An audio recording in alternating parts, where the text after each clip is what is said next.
Chapter 274. When they finally finished, it was already 11 o'clock at night. The treatment group's work wasn't finished yet, but it was no longer something that Chen Guang could meddle in. Although Chen Guang didn't want to leave, Chen Guoli still pushed Chen Guang and Sun Xiaoxuan out. Young people are still growing, so I don't need your help here. Go and rest early. Chen Guang, you have to get up early tomorrow morning, Chen Guoli said as he pushed them away. Looking at his dad's weird expression, Chen Guang knew that he had something to hide. But Chen Guoli didn't give him a chance to defend himself. He quickly closed the door of the ward, leaving the two of them in the empty hospital corridor. Chen Guang awkwardly glanced at Sun Xiaoxuan. Just when he wanted to apologize, he saw the girl lowering her head with her face blushing. She was looking at the floor with a bashful expression. Hey, it's not as simple as you think. I lied to my dad. I was Jiang Ye's mistress. Now that he has this kind of misunderstanding, doesn't it mean that I haven't eaten a single piece of meat, and in my dad's heart, I've become a two-timer? What the F***ck? What kind of injustice is this? Besides, Dad, don't you feel ashamed? You raised a son like Chen Shimi, don't you feel ashamed? You just pushed me out in such a hurry? Chen Guang felt that his whole body was about to collapse. He walked out of the hospital with Sun Xiaoxuan. Not long after, his phone rang. He picked it up and saw that it was from his dad. Based on the principle of prevention, Chen Guang quietly turned his phone away when he read the message, so that Sun Xiaoxuan wouldn't see it. This little girl is not bad. She's living a good life. Cherish her. You can make your own judgment on your own. But in my humble opinion, although a glamorous life is good, it's not as good as a simple life of cooking. A person's life is long. Finding someone suitable for living a stable life is a long-term solution. It was obvious that Sun Xiaoxuan's appearance today, her wholeheartedly helping out, and her gentle appearance of the daughter of a Jiangnan River village, had easily captured Chen Guoli's heart of fairness. However, in Chen Guoli's heart, Chen Guang had indeed received a lot of benefits from Jiang Ye, so he couldn't say anything too harsh. He simply expressed his stance, and hoped that Chen Guang could handle the relationship on his own. He subtly pointed out that perhaps the celebrity was just playing with him. Chen Guang was really confused, but he couldn't explain it. What's wrong with you? Sun Xiaoxuan asked in a low voice. Under the cover of the night, her face was also very red. If they were just classmates, why would a girl accompany another boy to take care of his sick mother in the hospital in the middle of the night?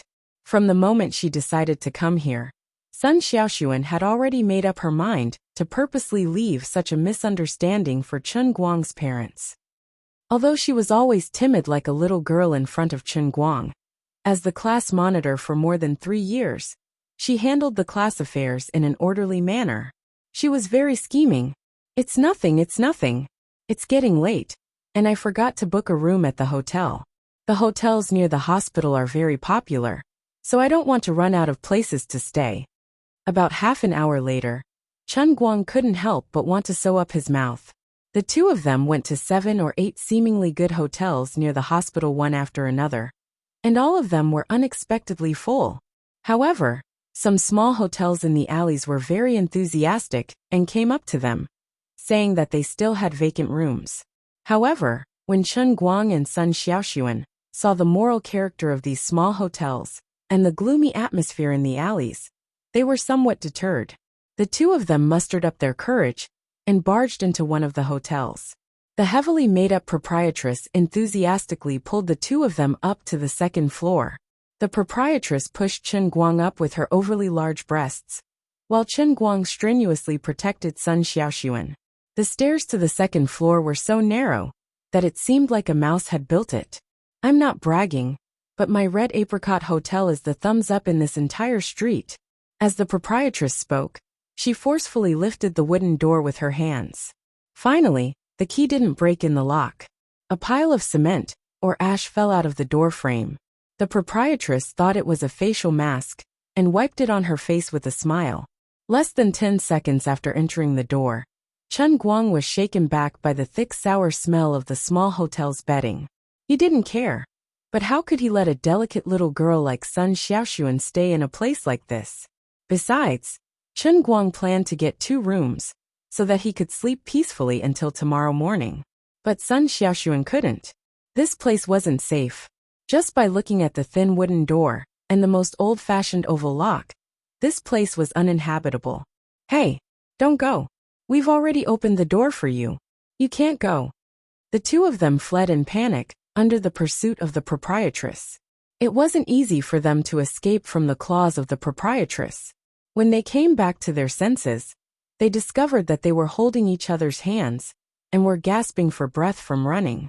Looking at each other's battered and exhausted appearance, the two of them pointed at each other and burst into laughter. After searching for another 20 minutes, they finally found a decent-looking business hotel. However, there was a new problem. It said that there was only a standard room with 2 single beds. Then, Chen Guang would have to sleep in the same room as Sun Xiaoxuan. Although Chen Guang felt that this wasn't right, he had no other choice. It was almost 12:30 p.m. Sun Xiaoxuan seemed to be very sleepy, due to her regular biological clock. She couldn't even keep her eyes open. Hearing that there was only one room, she didn't seem to care. She only said, "I'm fine. I'm sleepy. I want to sleep." Then she didn't move again. She looked like her brain had completely shut down. At first, the hotel manager didn't want to let Chen Guang and Sun Xiaoxuan stay. After all, there was only one room and they were both young. It wasn't until Chen Guang took out his UBS Black Gold card that the hotel manager, who knew a little bit about business, stopped pestering them about whether they were husband and wife, and let them go. The UBS card was relatively rare. Although it wasn't the highest level card worth 10 billion gold, it wasn't something that ordinary people could get their hands on. Because it was directly linked to the UBS, it was even rarer than the American Express Centurion Black Card that was represented by financial institutions such as ICBC and China Merchants Bank. Chen Guang's 180 million in cash was like a huge fortune in the eyes of ordinary people. However, in front of a huge banking institution like the UBS, it was indeed not enough. The fact that he was able to get this card so easily was actually a great deal of face for Lu Fei and Uncle Cheng. Inviting the person in charge of the UBS Asia-Pacific region was so smooth. Of course, if Chen Guang wasn't afraid of trouble, with his current personal assets, he could completely meet the standards of the ICBC and China Merchants Bank to apply for a Centurion card.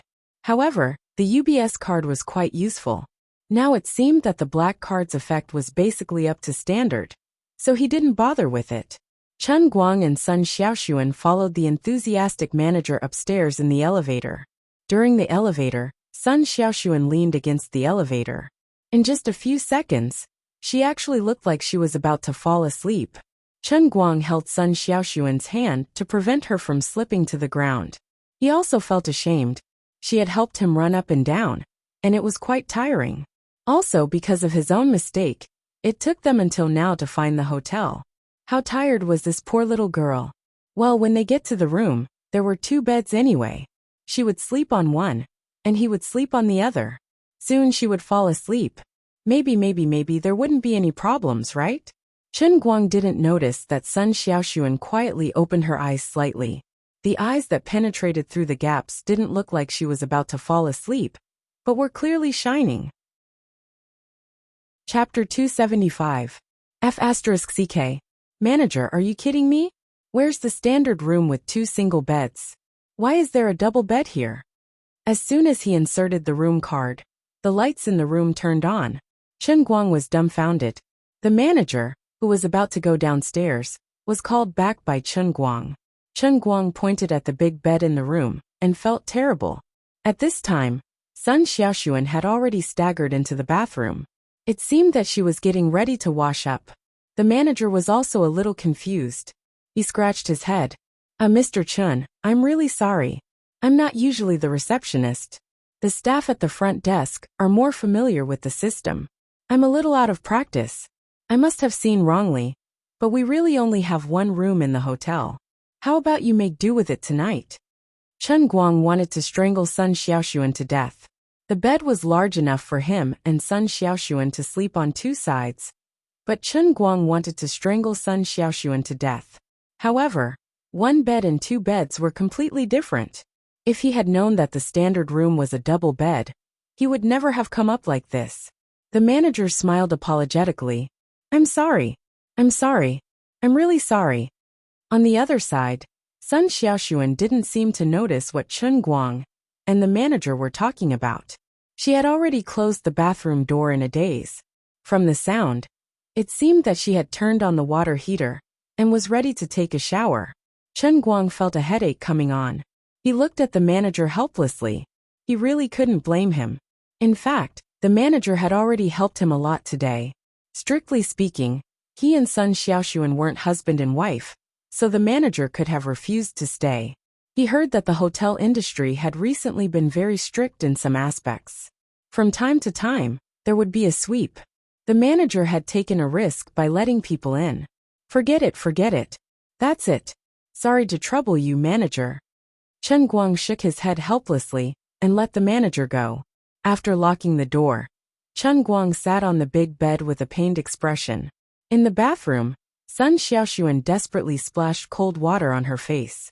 Half of her drowsy look was fake, and the other half was real. She usually slept at 10:30 a.m., but she was still awake today because of this special situation. Before this, she didn't expect that she would stay in the same room as Chen Guang. She was caught off guard and hadn't completely recovered from the moment she went upstairs from the lobby of the hotel. Her mind was in a mess. She seemed to be expecting something, but also afraid of something. She was completely confused, so she simply pretended to be sleepy and didn't care about anything else. She didn't want to embarrass herself and didn't want Chen Guang to ask her for advice. She was worried that if Chen Guang really asked her what she should do, would she agree immediately, or should he reluctantly refuse? If I agreed immediately, would he think that I was being too casual? If she rejected him, wouldn't it seem like she didn't trust him? What a headache. So I'll pretend to be asleep. It wasn't until he locked himself in the bathroom and washed his face with cold water to refresh himself that Sun Xiaoxuan could finally think about this matter a little more clearly. There was a voice in his head that sounded like a little devil. Sun Xiaoxuan, this is the best opportunity you've been waiting for. With Chen Guang's personality, if you really gave your body to him today, he wouldn't be a heartless man. But another angel-like voice said, Sun Xiaoxuan, you can't do this. You haven't even fallen in love with him yet. How can you do such a crazy thing? This is irresponsible to yourself, and it is also irresponsible to Chen Guang. The devil spoke again. As long as there is true love, how can there be such a thing as irresponsibility? Does every first love in this world hold hands and walk to the end? Isn't being crazy about love something that young people like you should do the most? Don't worry about the future. God knows what the future will be like.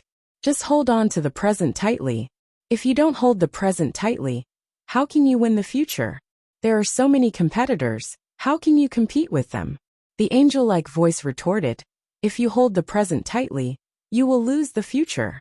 Chen Guang had just made a fortune, and you took the initiative to throw yourself into his arms. What will he think of you? He will think of you as a woman who doesn't have any self-respect for money. Even if this is your first time, once this image is formed in his mind, you will never be able to get his true love in this life. You can only progress step by step. She fiercely splashed cold water on her face again. The cold water droplets slid down her delicate cheeks. Sun Xiaoxuan shook her head fiercely and gradually became clear-headed. She was frightened by the words of the angel in her heart. She wasn't afraid of anything, but she was afraid that Chen Guang would misunderstand her. The halo formed by the 200 million cash on Chen Guang's body was too dazzling. As a girl from an ordinary family, it was impossible for her to turn a blind eye to it. The more she didn't care about money, the more she couldn't ignore the potential damage that money could cause to a relationship. Thinking of this, her unusually excited and uncontrollable mood gradually calmed down. She took off her clothes and planned to take a shower first before thinking about it. Even if she couldn't make up her mind, she couldn't stay in the bathroom until tomorrow morning, right? She applied the shower gel on her body and rubbed it in front of the mirror. Looking at her relatively petite but curvaceous figure in the mirror, Sun Xiaoxuan suddenly froze. Wait, I seem to have made a mistake. It seems like this kind of thing shouldn't be something that a girl like me should think about. I'm a girl sleeping in the same bed with him. If he really wants to do something, then wouldn't it just happen? Of course, with Chen Guang's personality, especially with Andy Feng's big surgery tomorrow, Chen Guang most likely wouldn't have that kind of thought. The probability of that happening was less than 1%, but it was at least 1%. In other words, even if nothing happened, even if I just lay in the same bed with him for a whole night, it would still mean that our relationship had improved by leaps and bounds. I don't need to think about anything or hesitate at all. I'll just take a shower and lie on the bed naturally. Although I don't have a hot body like that sister in the leather jacket, and maybe I'm not as charming as Wenwen, I'm not bad, right? Sun Xiaoxuan clenched his fists tightly as he looked at his exquisite face in the mirror, as well as his slim waist that made Yiya envious. He was also holding up his chest, which was unique to young girls. I can't feel inferior, I'm really very charming. All I have to do is to act as natural as possible later. Sun Xiaoxuan took a shower and used the hairdryer to dry her hair. 20 minutes had passed, and it was almost 1 o'clock in the morning. She thought about it, and in the end, she didn't wear the bathrobe provided by the hotel. Instead, she put on her pants and only wore a thin t-shirt. She then wrapped her white bra in her jacket and walked out of the bathroom with her neck shrunk. Chapter 276. Sun Xiaoxuan turned his head and saw Chen Guang sitting on the double bed with a dull look on his face. Sun Xiaoxuan didn't know whether he was disappointed or secretly laughing. I knew this guy would scare me silly. In other words, if Chen Guang was a perverted beast like Pan Jiang instead of him being like this, I wouldn't have fallen in love with him at all, would I? I'll leave it to God. Taking a deep breath, Sun Xiaoxuan forced a seemingly natural smile on his face. Don't let your imagination run wild. There's only one room in the hotel, and it can't be helped. If you keep looking around like this, you won't be able to sleep until tomorrow morning. Besides, I didn't say anything. You're a boy, so why are you embarrassed? Chen Guang raised his head and was indeed embarrassed. I didn't expect it to be a double bed. It's all my fault that I didn't think of using my phone to book a room earlier. If it were another time, he would have to share a room with another girl and even sleep on the same bed.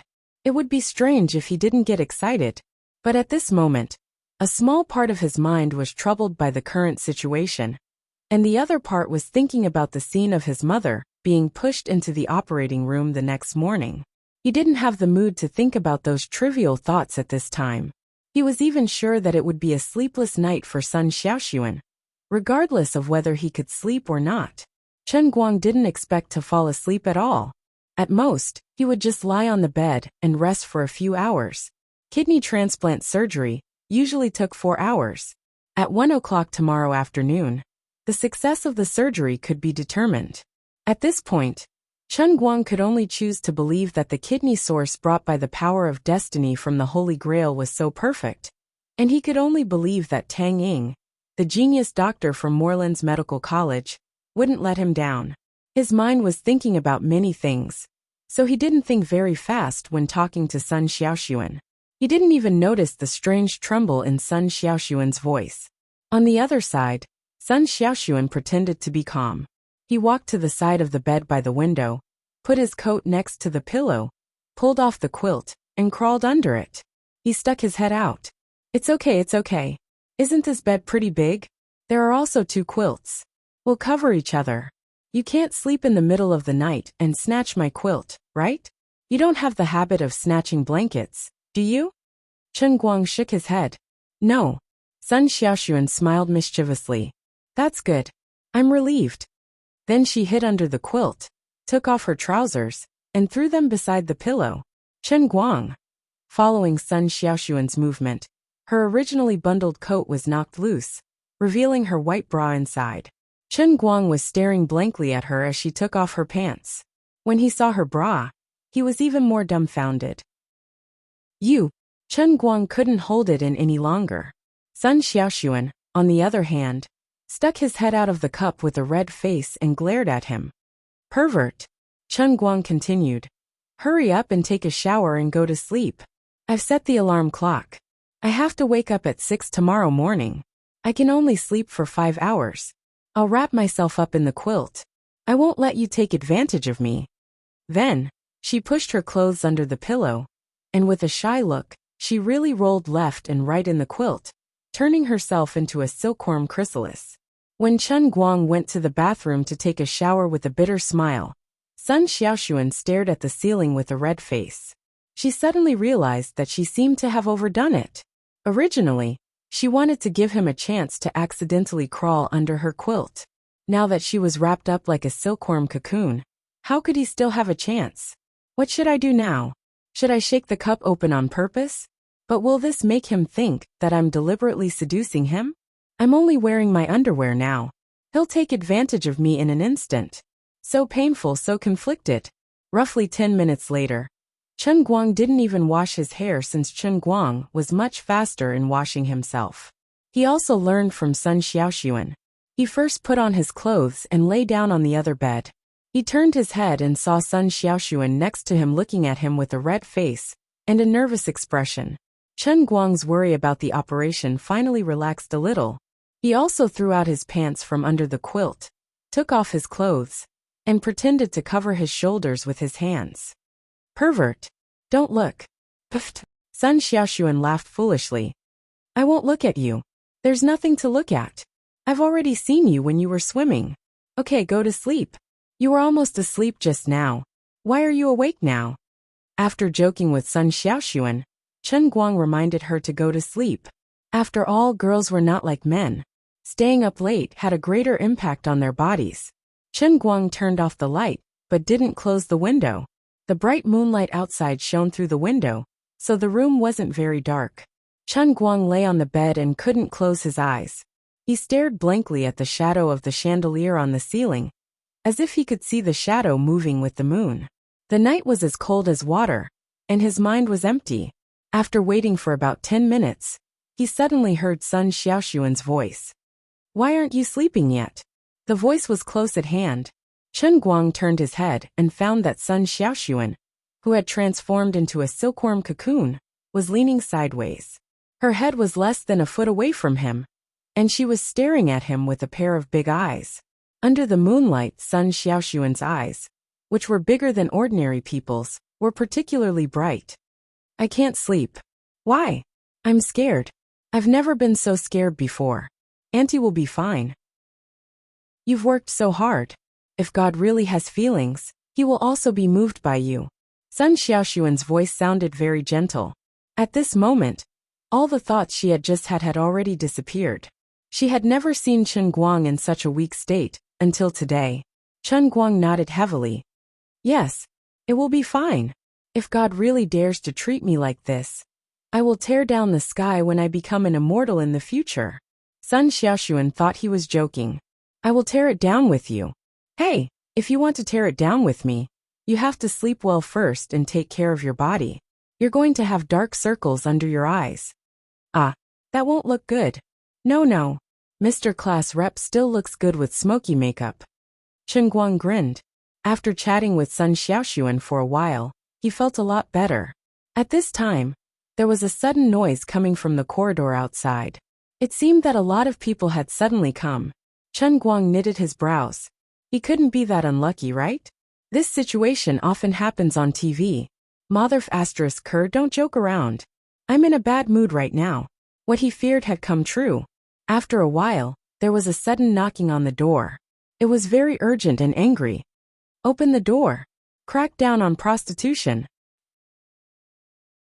Chapter 277. Sun Xiaoxuan, who was sleeping on the other side, was so scared that her face turned pale. Chen Guang reacted quickly and jumped up. While putting on his clothes and pants under the moonlight, he turned his head and said to Sun Xiaoxuan, "Put on your coat and pants." Damn it. Today's matter might be more troublesome. After all, he and Sun Xiaoxuan were not husband and wife. They didn't have a marriage certificate. If they encountered unreasonable law enforcement officers, they might not be able to reason with them. Of course, strictly speaking, it didn't seem very reasonable.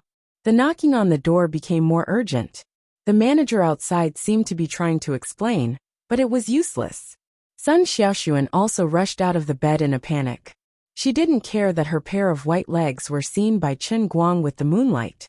She quickly sat on the bed and put on her pants and coat. However, she didn't have time to put on her bra. After thinking for a while, she put her bra under the pillow. Chen Guang looked at Sun Xiaoxuan. When she was almost dressed, he said, "Don't be nervous. We are not afraid of the slanderous. I will deal with it. You sit here and don't move. Don't be afraid." Sun Xiaoxuan nodded heavily. At this time, she also calmed down a little. She thought to herself, no matter what, I can't be a prostitute. If they are angry, they can go to the hospital next door for a checkup. I am a real virgin. No matter what, they couldn't sweep the head of a virgin, right? Chen Guang stood in front of the door and took a deep breath. If it was a blessing, it wouldn't be a disaster. If it was a disaster, it couldn't be avoided. Don't worry so much. I will deal with it when it comes. After unlocking the door, Chen Guang didn't even have the time to open it himself. The lock was twisted from the outside, and the door was pushed open. 3 uniformed policemen stood at the door with stern expressions. Beside them was the manager, who had an anxious look on his face. Chen Guang calmly stuck his head out and quickly looked outside. The commotion this time seemed to be quite big. There were policemen everywhere in the corridor. There were more than 10 of them, and they were knocking on the door everywhere. The room directly opposite seemed to have been swept to completion. The door was open, and a man wearing only briefs was squatting on the ground with his hands around his head. A seductive woman wrapped in a bath towel squatted beside him, completely ignoring the fact that the towel was about to fall to the ground, and her chest was exposed. "What are you looking at? Hands overhead. Squat down." I really thought it was some big shot, but it turned out to be just a little brat. He didn't learn good things at such a young age, and he only knew how to do lowly things. You're actually playing the adult game of buying sex? The young policeman in front of Chen Guang suddenly said. The manager on the side helplessly turned his head to the other side, because his obstruction just now seemed to have backfired. Alas, if I had known that this was such a big deal, I wouldn't have tried to cover up for the young couple in this room. Now, it was obvious that the young couple were not that kind of people, but it had set the mind of the anti-pornography police in advance. Chen Guang turned his face and looked at the policeman in front of him, who seemed to be about the same age as him, and then looked at his badge number. It had letters, so he was an assistant policeman. This kind of person might be even more difficult to deal with than the official police, especially because the manager's help had aroused the other party's jealousy. In addition, the opposite room had been swept to completion, so he was even more certain that he couldn't escape. So his attitude was very bad. If he remembered correctly, last year there was a famous person with the surname Xue, and he was also a well-known entrepreneur. Didn't he get swept to completion? But Chen Guang didn't intend to do as he said. Squatting down with his hands around his head was something that only people who had a guilty conscience would do. He was upright and had a clear conscience, so why would he do this kind of thing? Wouldn't that be tacitly admitting that he was the target of the anti-pornography police? What about Sun Xiaoxuan's dignity as a girl? So Chen Guang decided to block the door and not move. Squatting down with your hands around your head is something that only criminals do. I'm sorry, but I'm not a criminal. Oh, you really have a background? You're so arrogant. You think I can't deal with you? The young assistant policeman's face was stiff, still stubborn. As he spoke, he took a step forward and made a sign that he was going to make a move. Chen Guang didn't panic at all. You have to deal with the real criminals, not me. Besides, I don't have any background. I'm just a family member of an ordinary patient in the opposite Wujing City Hospital. You guys can do whatever you want. It has nothing to do with me. Lies. Keep lying. Get out of the way. We want to go in and check. Chen Guang didn't budge an inch. Get out of the way. On the other side, the hotel manager saw that a fight was about to break out, so he quickly came over to mediate. Mr. Chen, they're just doing a routine check. It's fine, it's fine. If they really fight, it'll be troublesome. Chen Guang nodded slightly. He felt that the manager was right. He turned around and walked inside. He couldn't let Sun Xiaoxuan be humiliated like the real prostitute in front of him. He felt more at ease standing next to Sun Xiaoxuan. The 3 assistant policemen entered in a line. The one in front saw Sun Xiaoxuan and became smug. You're still denying it? You're still quibbling? This isn't a... Shut up. Are you King blind? Which eye of yours thinks that I look like a prostitute? Which eye of yours thinks that my girlfriend looks like that? I'm warning you. Watch your mouth. Chen Guang had a lot on his mind recently. This assistant policeman was getting more and more impolite. It was like touching his reverse scale. So he immediately started scolding. The young assistant policeman was rained on, and he couldn't react for a moment. Instead, the other man next to him stood up with an ugly expression. I don't care what your relationship is. Take out your ID first. On the other side, Sun Xiaoxuan saw that Chen Guang seemed to want to confront these people. She became anxious and grabbed Chen Guang's hand. Chen Guang, take out your ID. Chen Guang took a few deep breaths to control his emotions. He was too lazy to look at the faces of these young assistant policemen, so he just handed his ID to Sun Xiaoxuan. At the same time, Sun Xiaoxuan took out her ID and handed it over. At the same time, she also took out her student ID. Officers, my boyfriend and I are students at Gokyo University. My boyfriend's mother is being treated in the hospital across the street. We are really the family of the patient across the street. We're not that kind of people. At this time, Sun Xiaoxuan also followed Chen Guang's words and said that she was his girlfriend. A young man and a young woman lived together in a hotel. It would be a lie to say that there was no relationship. It was better to say that they were boyfriend and girlfriend. Students at Gokyo University. The officers checked Chen Guang and Sun Xiaoxuan's ID, and then glanced at Chen Guang and Sun Xiaoxuan. They were indeed a bit like students. When Chen Guang and Sun Xiaoxuan entered the university as freshmen, they changed their household registration and files. They also applied for new ID cards at that time. The address on the ID card was really the campus of Gokyo University in the city. Sun Xiaoxuan's student ID card clearly stated the university and major. Chapter 278. The manager quickly chimed in. Not bad. Mr. Chen and his girlfriend are really students. It's not that. A couple had already been caught in the anti-pornography operation today. The manager couldn't allow Chen Guang and Sun Xiaoxuan to be caught again. First, the hotel would definitely be heavily fined, and second, they would offend the black gold card user. Unexpectedly, the man who had been given the cold shoulder by Chen Guang suddenly flipped out. He rushed forward and lifted the blanket to look for evidence while saying, just because you say you're a student, that's it? Who knows if your student ID is a fake one from Nine Caves Bridge? Besides, aren't there really students selling their IDs? Before he finished speaking, he pulled the pillow again, and Sun Xiaoxuan's bra was underneath it. Slap. Chen Guang slapped his grandson's face and pressed one hand on the pillow. He looked at him coldly. Your mother is the one selling herself. Looking for a beating? Does it feel good? Is there a point? Are you asking for a beating? He was really angry. He couldn't let this be *tch pull out Sun Xiaoxuan's bra and expose it in public. Sun Xiaoxuan saw Chen Guang's actions and immediately understood what he was thinking. He was extremely touched but also worried. Finally, he made a move. At this moment, Chen Guang was like an enraged lion, just like when he beat up Pan Jiang. F***ck. How dare you hit me? Assaulting a police officer? The man who had his ears ringing from Chen Guang's slap took a while to regain his senses. His two colleagues were already dumbfounded. Strictly speaking, they had already restrained themselves today. After all, even if they found out that there was nothing wrong with the other party during the anti-pornography operation, the other party would still be polite. Entering a door with a bad attitude was also a way to solve a case. The stronger they appeared, the easier it was for the criminal to break down and give themselves away, leaving the real client with no place to hide. Apart from that, even if it was a real couple, not many people would bring their marriage certificate when they went out. However, the more they asked, the clearer the investigation would be.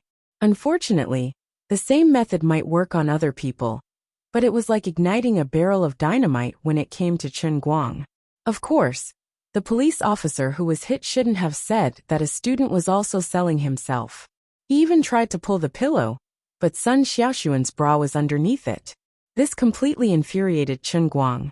Chen Guang had been restraining his temper ever since these people entered the door. Others thought he was very arrogant, but he still couldn't control himself. In the end, he still couldn't control himself. When the policeman who was beaten reacted to the situation, he immediately flew into a rage. If it was said that he was afraid of Chen Guang's background earlier, now that he's a student, it also proved that Chen Guang didn't have any backing even if he wasn't a criminal. Thus, he couldn't allow his face to be swept away. He jumped up and stepped on the mattress, intending to kick Chen Guang to the ground.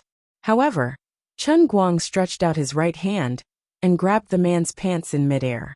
His left hand reached out from the other side and caught the man's calf. He exerted force with both hands and forcefully stopped the man's forward momentum in midair. Then, he pressed down with both hands, causing the man's waist to hit the edge of the mattress. He was lucky that this was a mattress. If it had been a hard object, his waist might have been broken. However, it was still not easy. He held his waist and cried out. The other two saw that things were getting out of hand, so they didn't dare to follow up. Instead, they quickly helped their colleague back to the door. Things had escalated to this point, and there was an official police officer leading the team today. It was better to let the captain solve the problem. Temporary workers like them were also troublesome. If they fought, they wouldn't be able to get anything out of it, and most importantly, their chances of winning weren't high. Chen Guang's simple move stunned them. The three of them retreated to the door of the corridor and shouted, "Captain, there's an arrest! Assaulting a police officer." Sun Xiaoxuan suddenly pulled Chen Guang. "Chen Guang, calm down. Your mom is going to have surgery tomorrow. Let's talk things out with them." Chen Guang shook his head fiercely. "No. Damn it, these bastards are too much. We're innocent. Why are they framing us?" He was an old virgin, yet he was treated as a client. He couldn't tolerate it. "Oh yeah, there's something else." Chen Guang leaned over and lifted the pillow. He grabbed Sun Xiaoxuan's bra and quickly stuffed it into Sun Xiaoxuan's hands. A girl's private things shouldn't be seen by others. "I was worried about this just now. Quickly hide it in your sleeves." "Huh?" Sun Xiaoxuan's pale face suddenly turned as red as an apple. He was dumbfounded. "Not only did you see it, but you're also holding it in your hands." His fingers seemed to be on the soft cloth inside my bra. This Chen Guang didn't realize what was wrong. Sun Xiaoxuan didn't take it, so he became anxious. There was a commotion at the door. It seemed like they called the captain.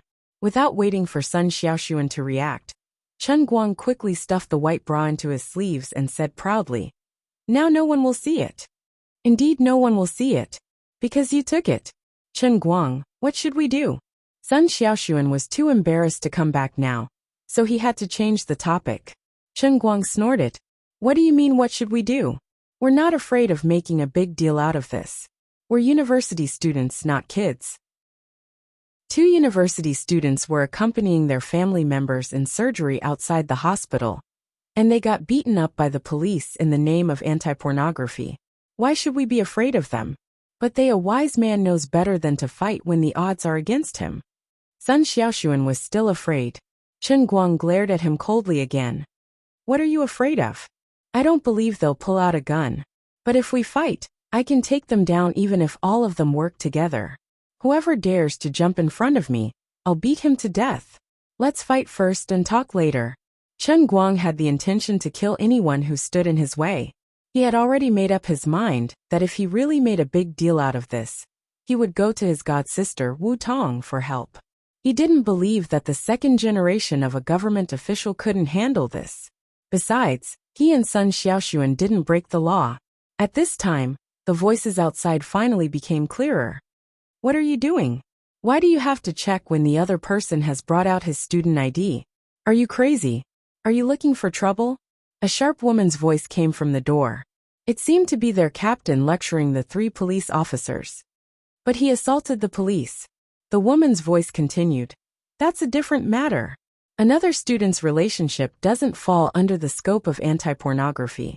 Are you trying to use a chicken feather as a token of authority? Are you trying to make my job more difficult? If it's an overlapping law enforcement, then do it properly."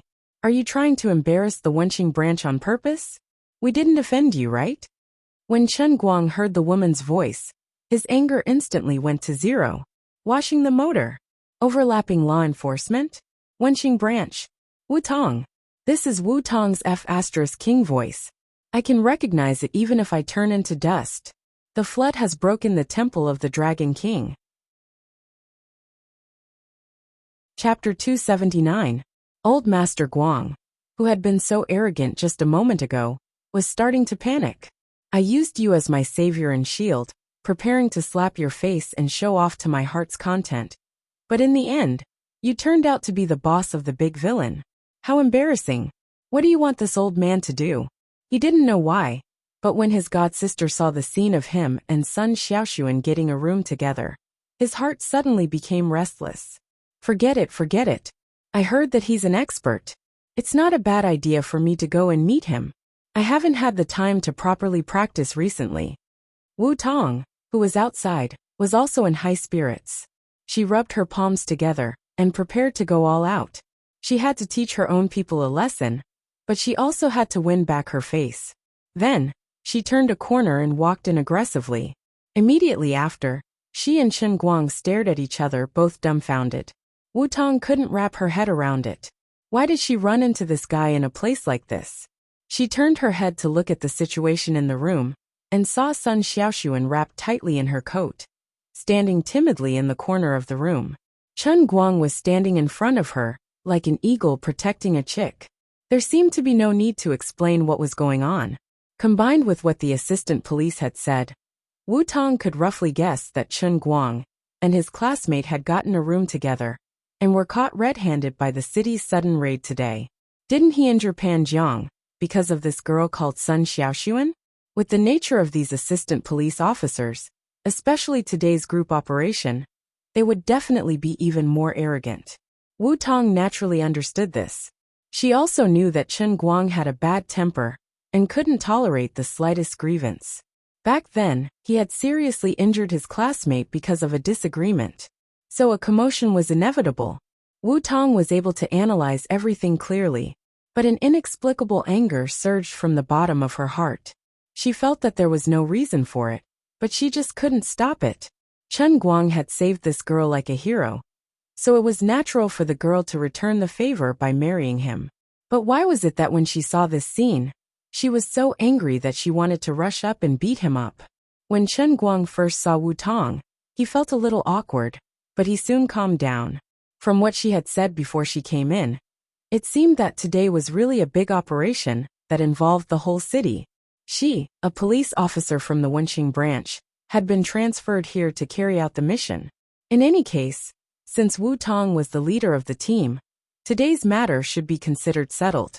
Although it was a little troublesome, it was good to resolve the matter satisfactorily. Just as Chen Guang was thinking about this, he suddenly saw a strange emotion in Wu Tong's eyes. What is this? Very angry? Are you F*King kidding me? Aren't you my good sister? Why do you have such an expression? Chen Guang didn't understand, and Wu Tong didn't understand either.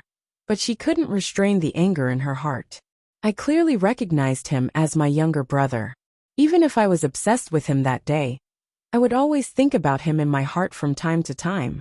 But I have clearly transformed this emotion into the feeling between siblings. What the hell am I angry about? Wu Tong didn't dare to speak. She was afraid that what she said would become a question between lovers. Chen Guang was also waiting for Wu Tong to express her opinion.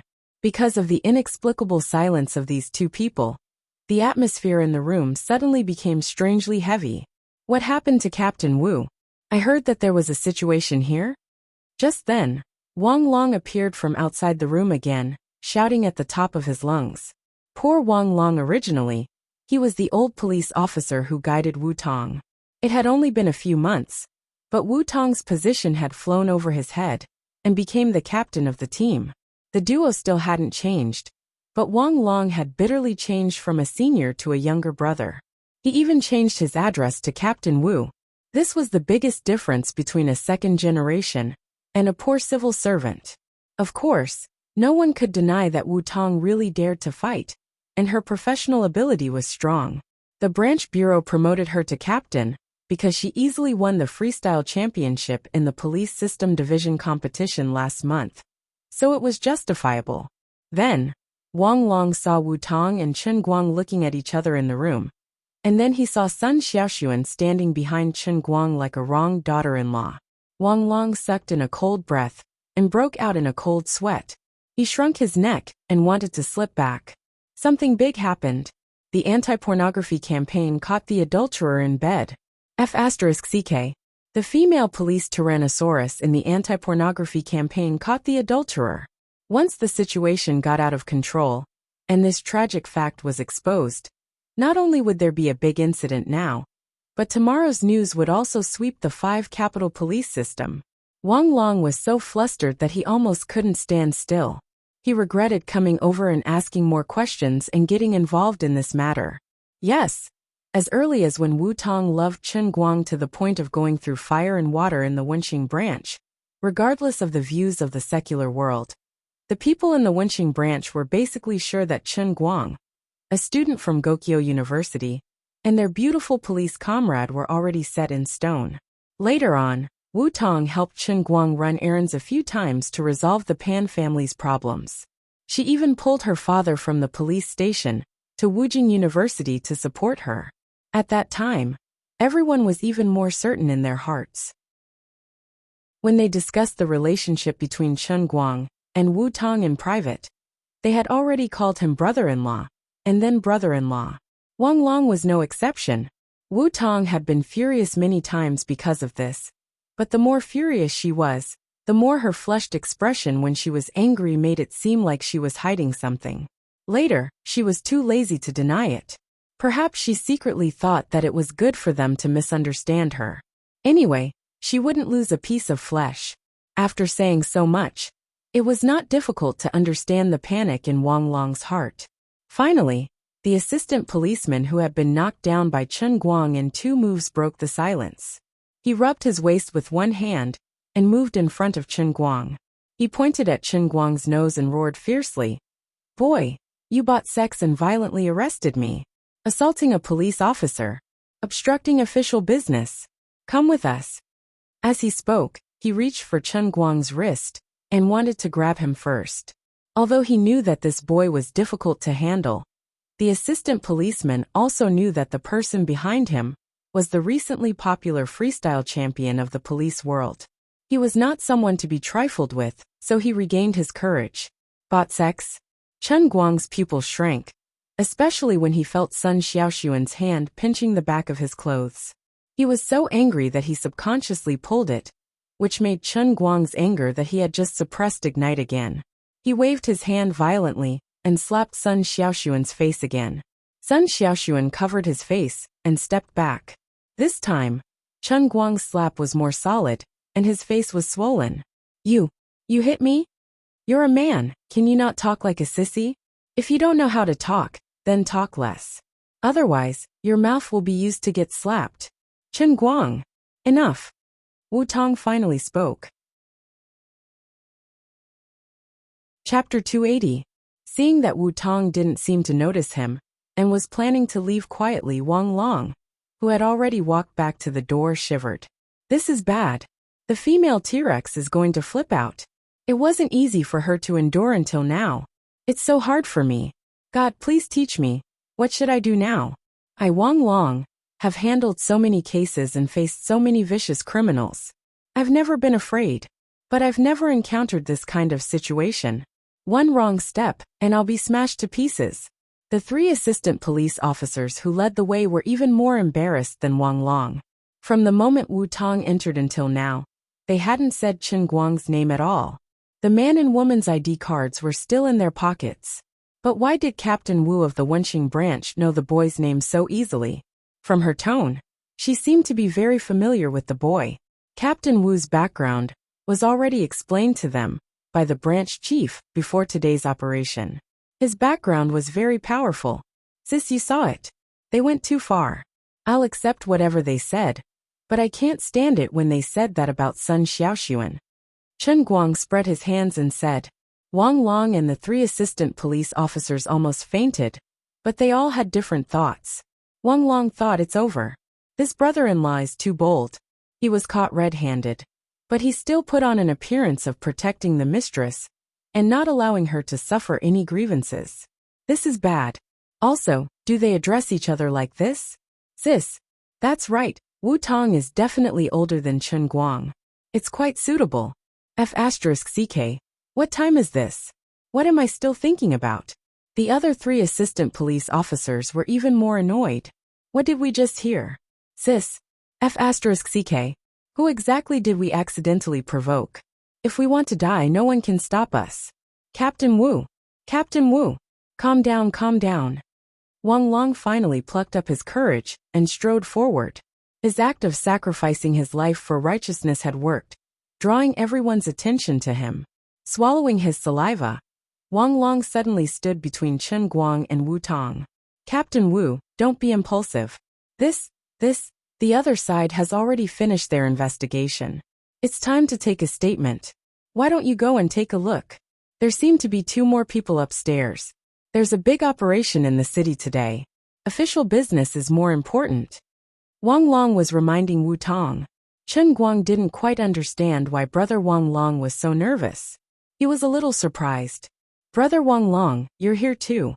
That's right. It's good that all of you are here. Please help me explain.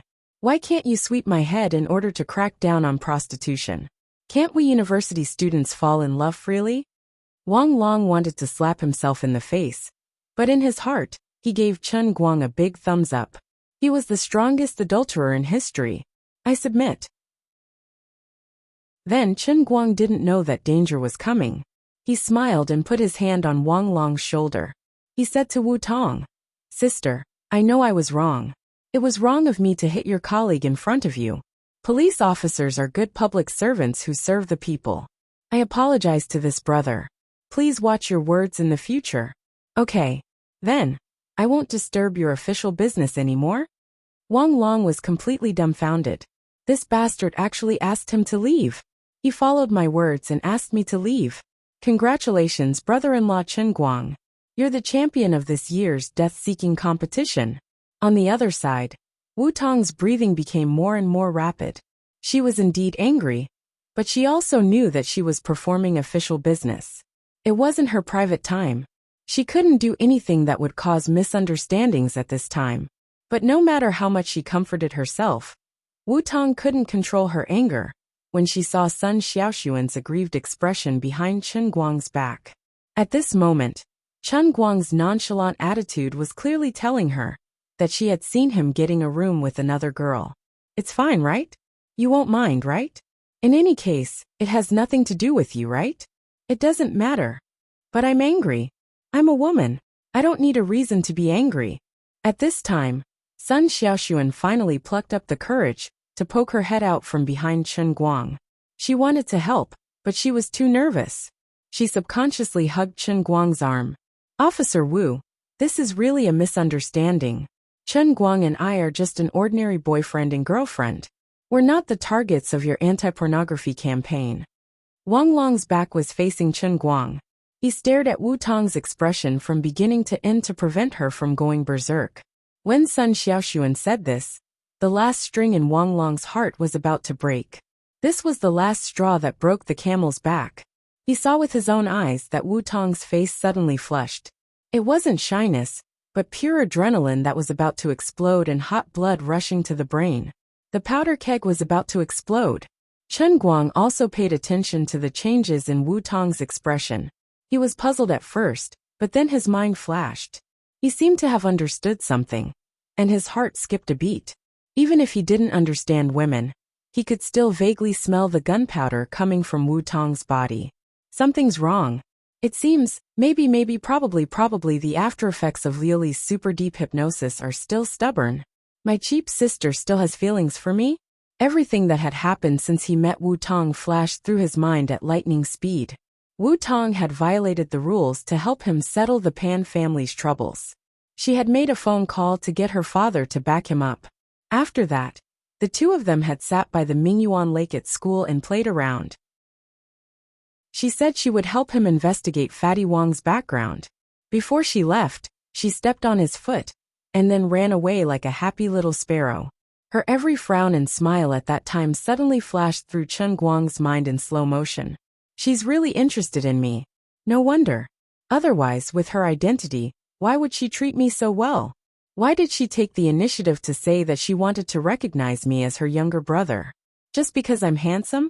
My personality is likable? They've only met a few times.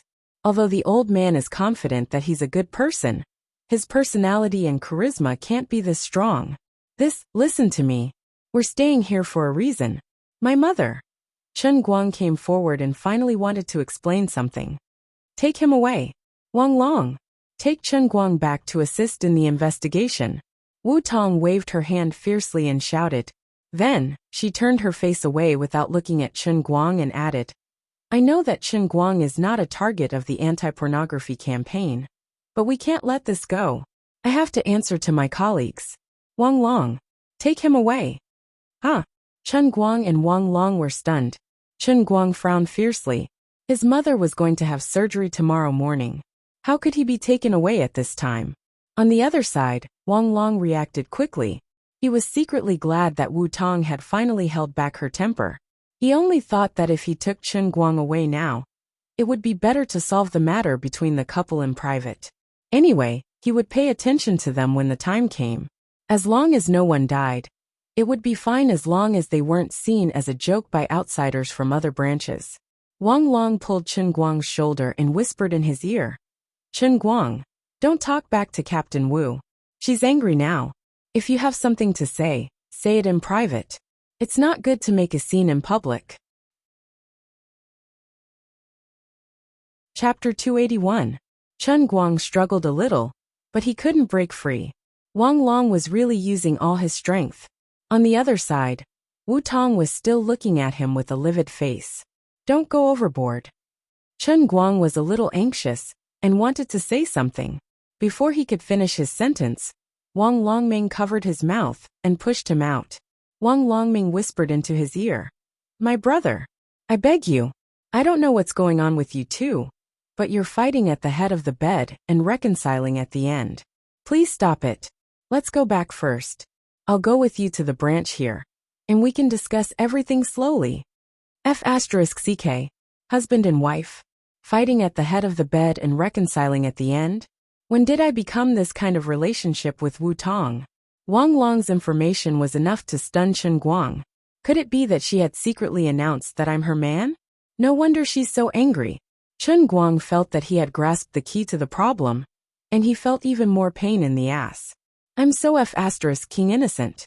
It's none of my business. If it were another situation, he might still not give face to Wu Tong.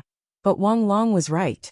She was now carrying out her duties, and he didn't know what she was thinking. If they were to get into a fight in public, he wouldn't know how things would turn out. Forget it, I'll accompany her first. Later, I'll explain to her about my mother's matter. And then I'll explain to her that I slept in the same room with Sun Xiaoxuan today for no reason.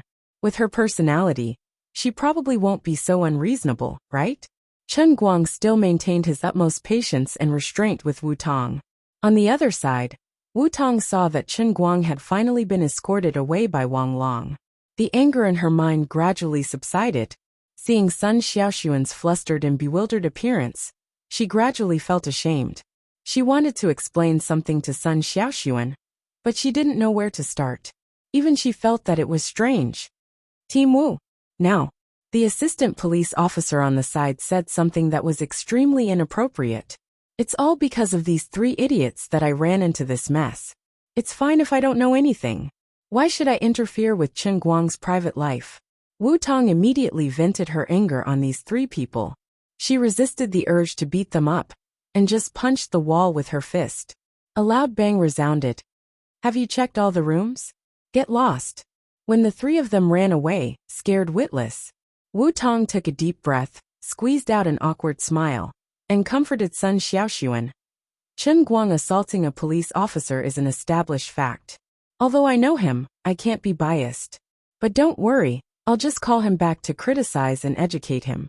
Have a good rest first. After some thought, Wu Tong added. But he won't be coming back tonight. Sun Xiaoxuan wasn't a silly fool like Chen Guang, and women understood women the best. A long time ago, when she saw Wu Tong clinging to Chen Guang like an octopus, she knew that Wu Tong was a potential competitor. Today, after witnessing Wu Tong losing control step by step, Sun Xiaoxuan was even more certain of her conjecture. She was really afraid that Chen Guang would be locked up for an entire night, and it would be terrible if Auntie Feng didn't come back tomorrow. If she fanned the flames and made Officer Wu lose control even more, she would go back to Chen Guang and continue to cause trouble. With Chen Guang's current state of mind and personality, he would definitely hate her completely. Officer Wu, Chen Guang and I don't have that kind of relationship. Today's situation is really special. Although she knew that it was a good opportunity to kick her competitor out, Sun Xiaoxuan's kindness prevented her from doing such a thing. She just wanted to explain things clearly, and she regretted holding Chen Guang's arm just now. She knew that her action just now caused Wu Tong to misunderstand. Wu Tong waved her hand tiredly, and before Sun Xiaoxuan could finish speaking, she turned around and walked out. Sun Xiaoxuan, don't let your imagination run wild. I still have things to do outside, so I'll be going now. Before she finished her sentence, the door had already slammed shut. Sun Xiaoxuan hurriedly chased after her and opened the door. Although it was noisy outside, Wu Tong was nowhere to be seen. It had only been a few seconds, and she was gone. Sun Xiaoxuan stomped her feet anxiously. She wanted to chase after her, but she didn't know where she was. Her chest was empty, and her girl's shyness prevented her from stepping out of the door. In the end, she could only return to her room and lock the door again. Sun Xiaoxuan sat on the bed and sighed. How could this be? Did I cause trouble for him? Chen Guang must be annoyed to death right now. Sun Xiaoxuan fell back on the bed and stared at the ceiling in a daze, feeling extremely helpless. She crawled under the covers and gradually felt sleepy. It was almost 2 a.m, and she really couldn't hold on any longer. She fell asleep without taking off her pants. Before she fell asleep, a vague thought popped up in her mind. My bra. Ugh. He stuffed it into his sleeve and took it away. After Wu Tong walked out of the room, she didn't immediately care about the cleaning work in the other rooms. Instead, she flashed to the fire staircase next door and slid down the corner of the wall while hugging her legs. She also looked at the cement stairs with a blank expression. After a long time she murmured, Is my brain stuffed with mud? Wu Tong, what the hell are you thinking? When the cleaning finally came to an end, Wu Tong, as the captain, led the team back to the border area branch office. Wang Long had already dragged Chen Guang to the office for almost 2 hours, finished 3 packs of drunkard's peanuts, drank 6 cans of beer, and more than 100 yuan of barbecue, and watched an international A-level friendly match together. Chen Guang didn't look like he was here to assist in the investigation. He seemed to be Wang Long's friend, who was invited to watch the game. Since he was already here, Chen Guang knew that he couldn't leave without clearing things up with Wu Tong. Anyway, he couldn't sleep at night, and this place was not far from the hospital and the hotel. He simply chatted with Wang Long and watched the game peacefully. He planned to not sleep tonight, as long as he could get back in time, before his mother went into the operating room tomorrow morning. Of course, when he was lying in the hotel, Sun Xiaoxuan, who was close at hand, did give him a lot of pressure. Now that he could legally slip away, and there was an acquaintance to watch the game, drink, eat peanuts, and eat barbecue with, it felt good. Thinking about it carefully, even if he was lying in the hotel bed, his mind would not be able to turn over the mountain of tomorrow's surgery. It was good to be able to chat with others, watch the game, and distract his attention. He didn't scare himself, and always think about nonsense. The two men made a profound comment on the England and Italy teams, and Chen Guang told Wang Long about his appearance in the hotel. After listening to it, Wang Long was also speechless about Chen Guang's encounter, and his heart relaxed a little. This brother-in-law did not seem to be a playboy. There was indeed a reason for today's incident, and there was still a need to reconcile when Wu Tong came over. In addition, Wang Long naturally expressed his concern for Chen Guang's mother as usual. Chen Guang only sighed, and believed Wang Long's words that good people were blessed by heaven. Finally, at about 3 o'clock in the morning, Wu Tong came back. The game had just ended, and the two sides had tied. She looked a little tired. It was the first time that she represented the Wenxing branch in such a big operation in the city. In the middle of it, Chen Guang's matter was interspersed, and her right-hand man, Wang Long, was sent away to take Chen Guang to the branch office. She was very busy. Wang Long hurriedly stood up and planned to help Chen Guang explain. He understood Chen Guang's feelings. He was worried that if Wu Tong acted too aggressively, it would make things worse. Chapter 282. Wu Tong looked at Wang Long's expression and guessed what he wanted to say. She then turned to look at Chen Guang, who was sitting on the sofa with an expressionless face. The anger that had gradually subsided rose from the bottom of her heart again. Captain Wu. Wang Long was about to speak. Wu Tong waved her hand fiercely. Don't speak for him. I have said before that he should change his bad temper. Today, he actually attacked a police officer in front of us. If I don't correct him, my name is not Wu Tong. She didn't give Wang Long a chance to say another word. She passed by him like the wind and stood in front of Chen Guang, looking at the trash can full of drunkards' peanut packaging, barbecue sticks, and 6 cans of beer. Wu Tong's face completely darkened. I worked so hard to clean up outside. But I asked you to come here to be educated. But you became eating barbecue and watching football? Taking a few deep breaths, she calmed her mood. Chen Guang, come here. I have something to say to you. Wu Tong suppressed the anger in her heart. She also knew that this place was someone else's branch, and she couldn't let others see her as a joke. She walked to the interrogation room. Wang Long came over eagerly. I want to help you say something. Chen Guang was also expressionless at this time. He just waved his hand and said, Thank you, Brother Wang Long. It's okay. I will go and talk to her myself. If it were another time, Chen Guang would indeed be very patient to explain to Wu Tong, and even use the long-lost pestering skill to make her obedient. After all, he owed her a lot of favors. Since he owed her a favor, he would feel weak in his heart. Hence, Chen Guang's patience with Wu Tong was also much better than others. Moreover, Chen Guang also knew that although she was a bit irritable, she was a good person. But today was different. This day was too special. Tomorrow morning was the most important event in Chen Guang's life so far. Even if the sky was falling, he had to give in to his mother's surgery. Chen Guang had already wasted 2 hours here, and he hadn't had a good rest until now. Chen Guang was already very impatient. When he thought of tomorrow's surgery, the uncertainty made him even more anxious and uneasy. On top of that, Chen Guang had drunk 3 tins of beer, which boosted his courage.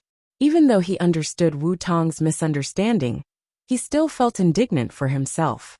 Even if you really like me, I don't like you. We don't have that kind of relationship at all. What right do you have to throw a tantrum at me? I don't care if you talk about our relationship in your own place. But why are you giving me that attitude again and again? What are you doing? Do you really think of yourself as my woman? Have I given my consent and approval? When have I ever taken advantage of you?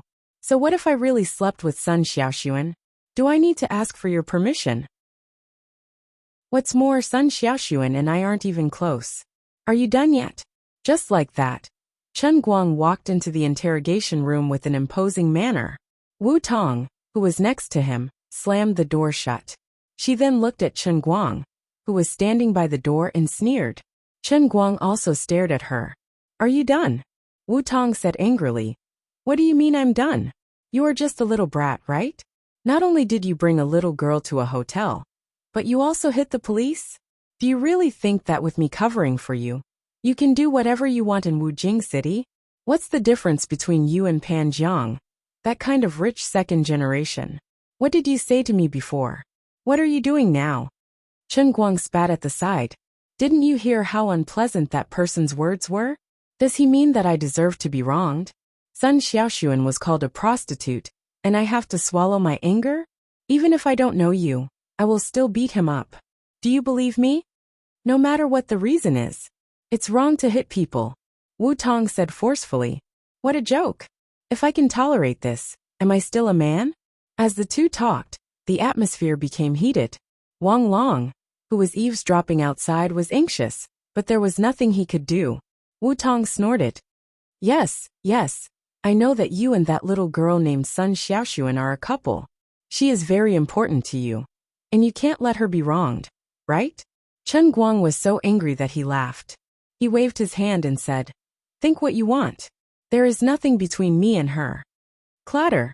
As soon as he finished speaking, Sun Xiaoxuan's white bra fell out of his sleeve and fell on the ground between the two of them. Chen Guang was dumbfounded. How could I forget that this thing was in my sleeve?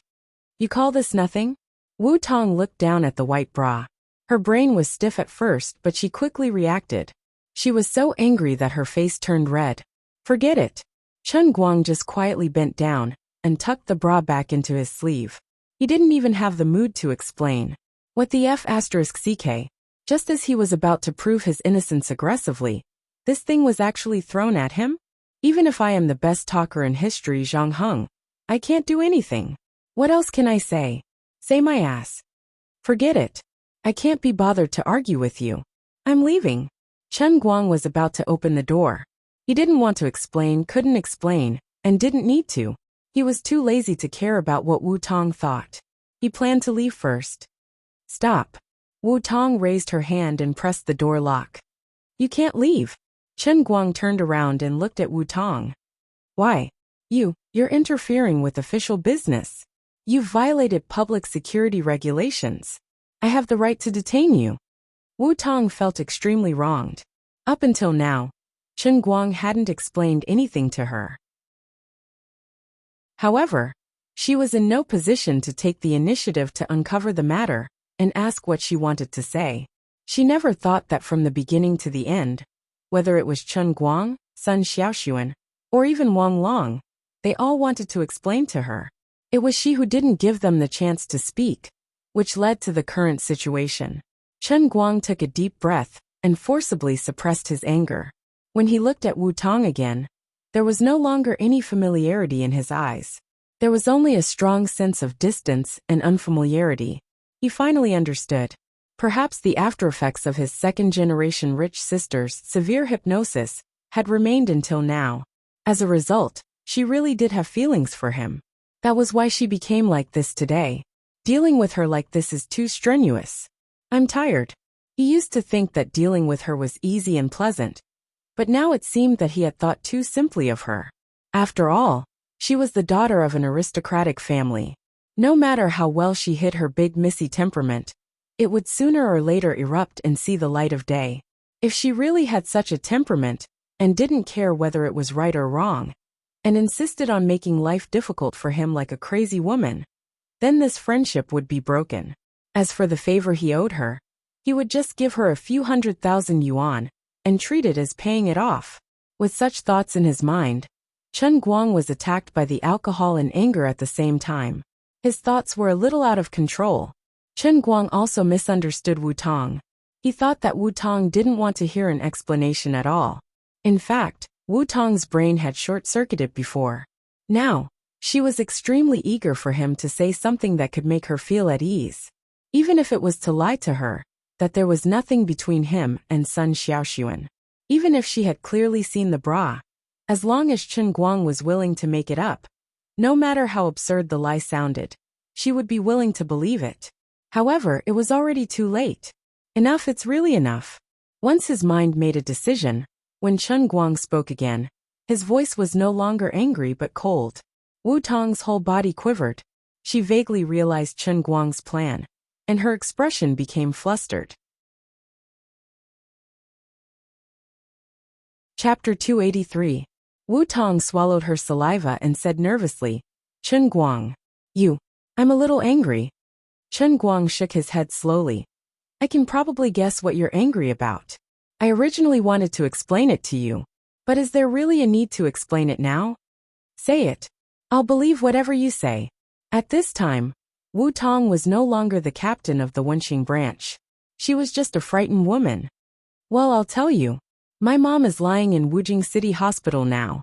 Tomorrow morning at 9 o'clock, she will go into the operating room for a kidney transplant. Do you understand? I have to go to the hospital at 6 o'clock in the morning, but I was called to this place by you. I can't go back to the hotel until now.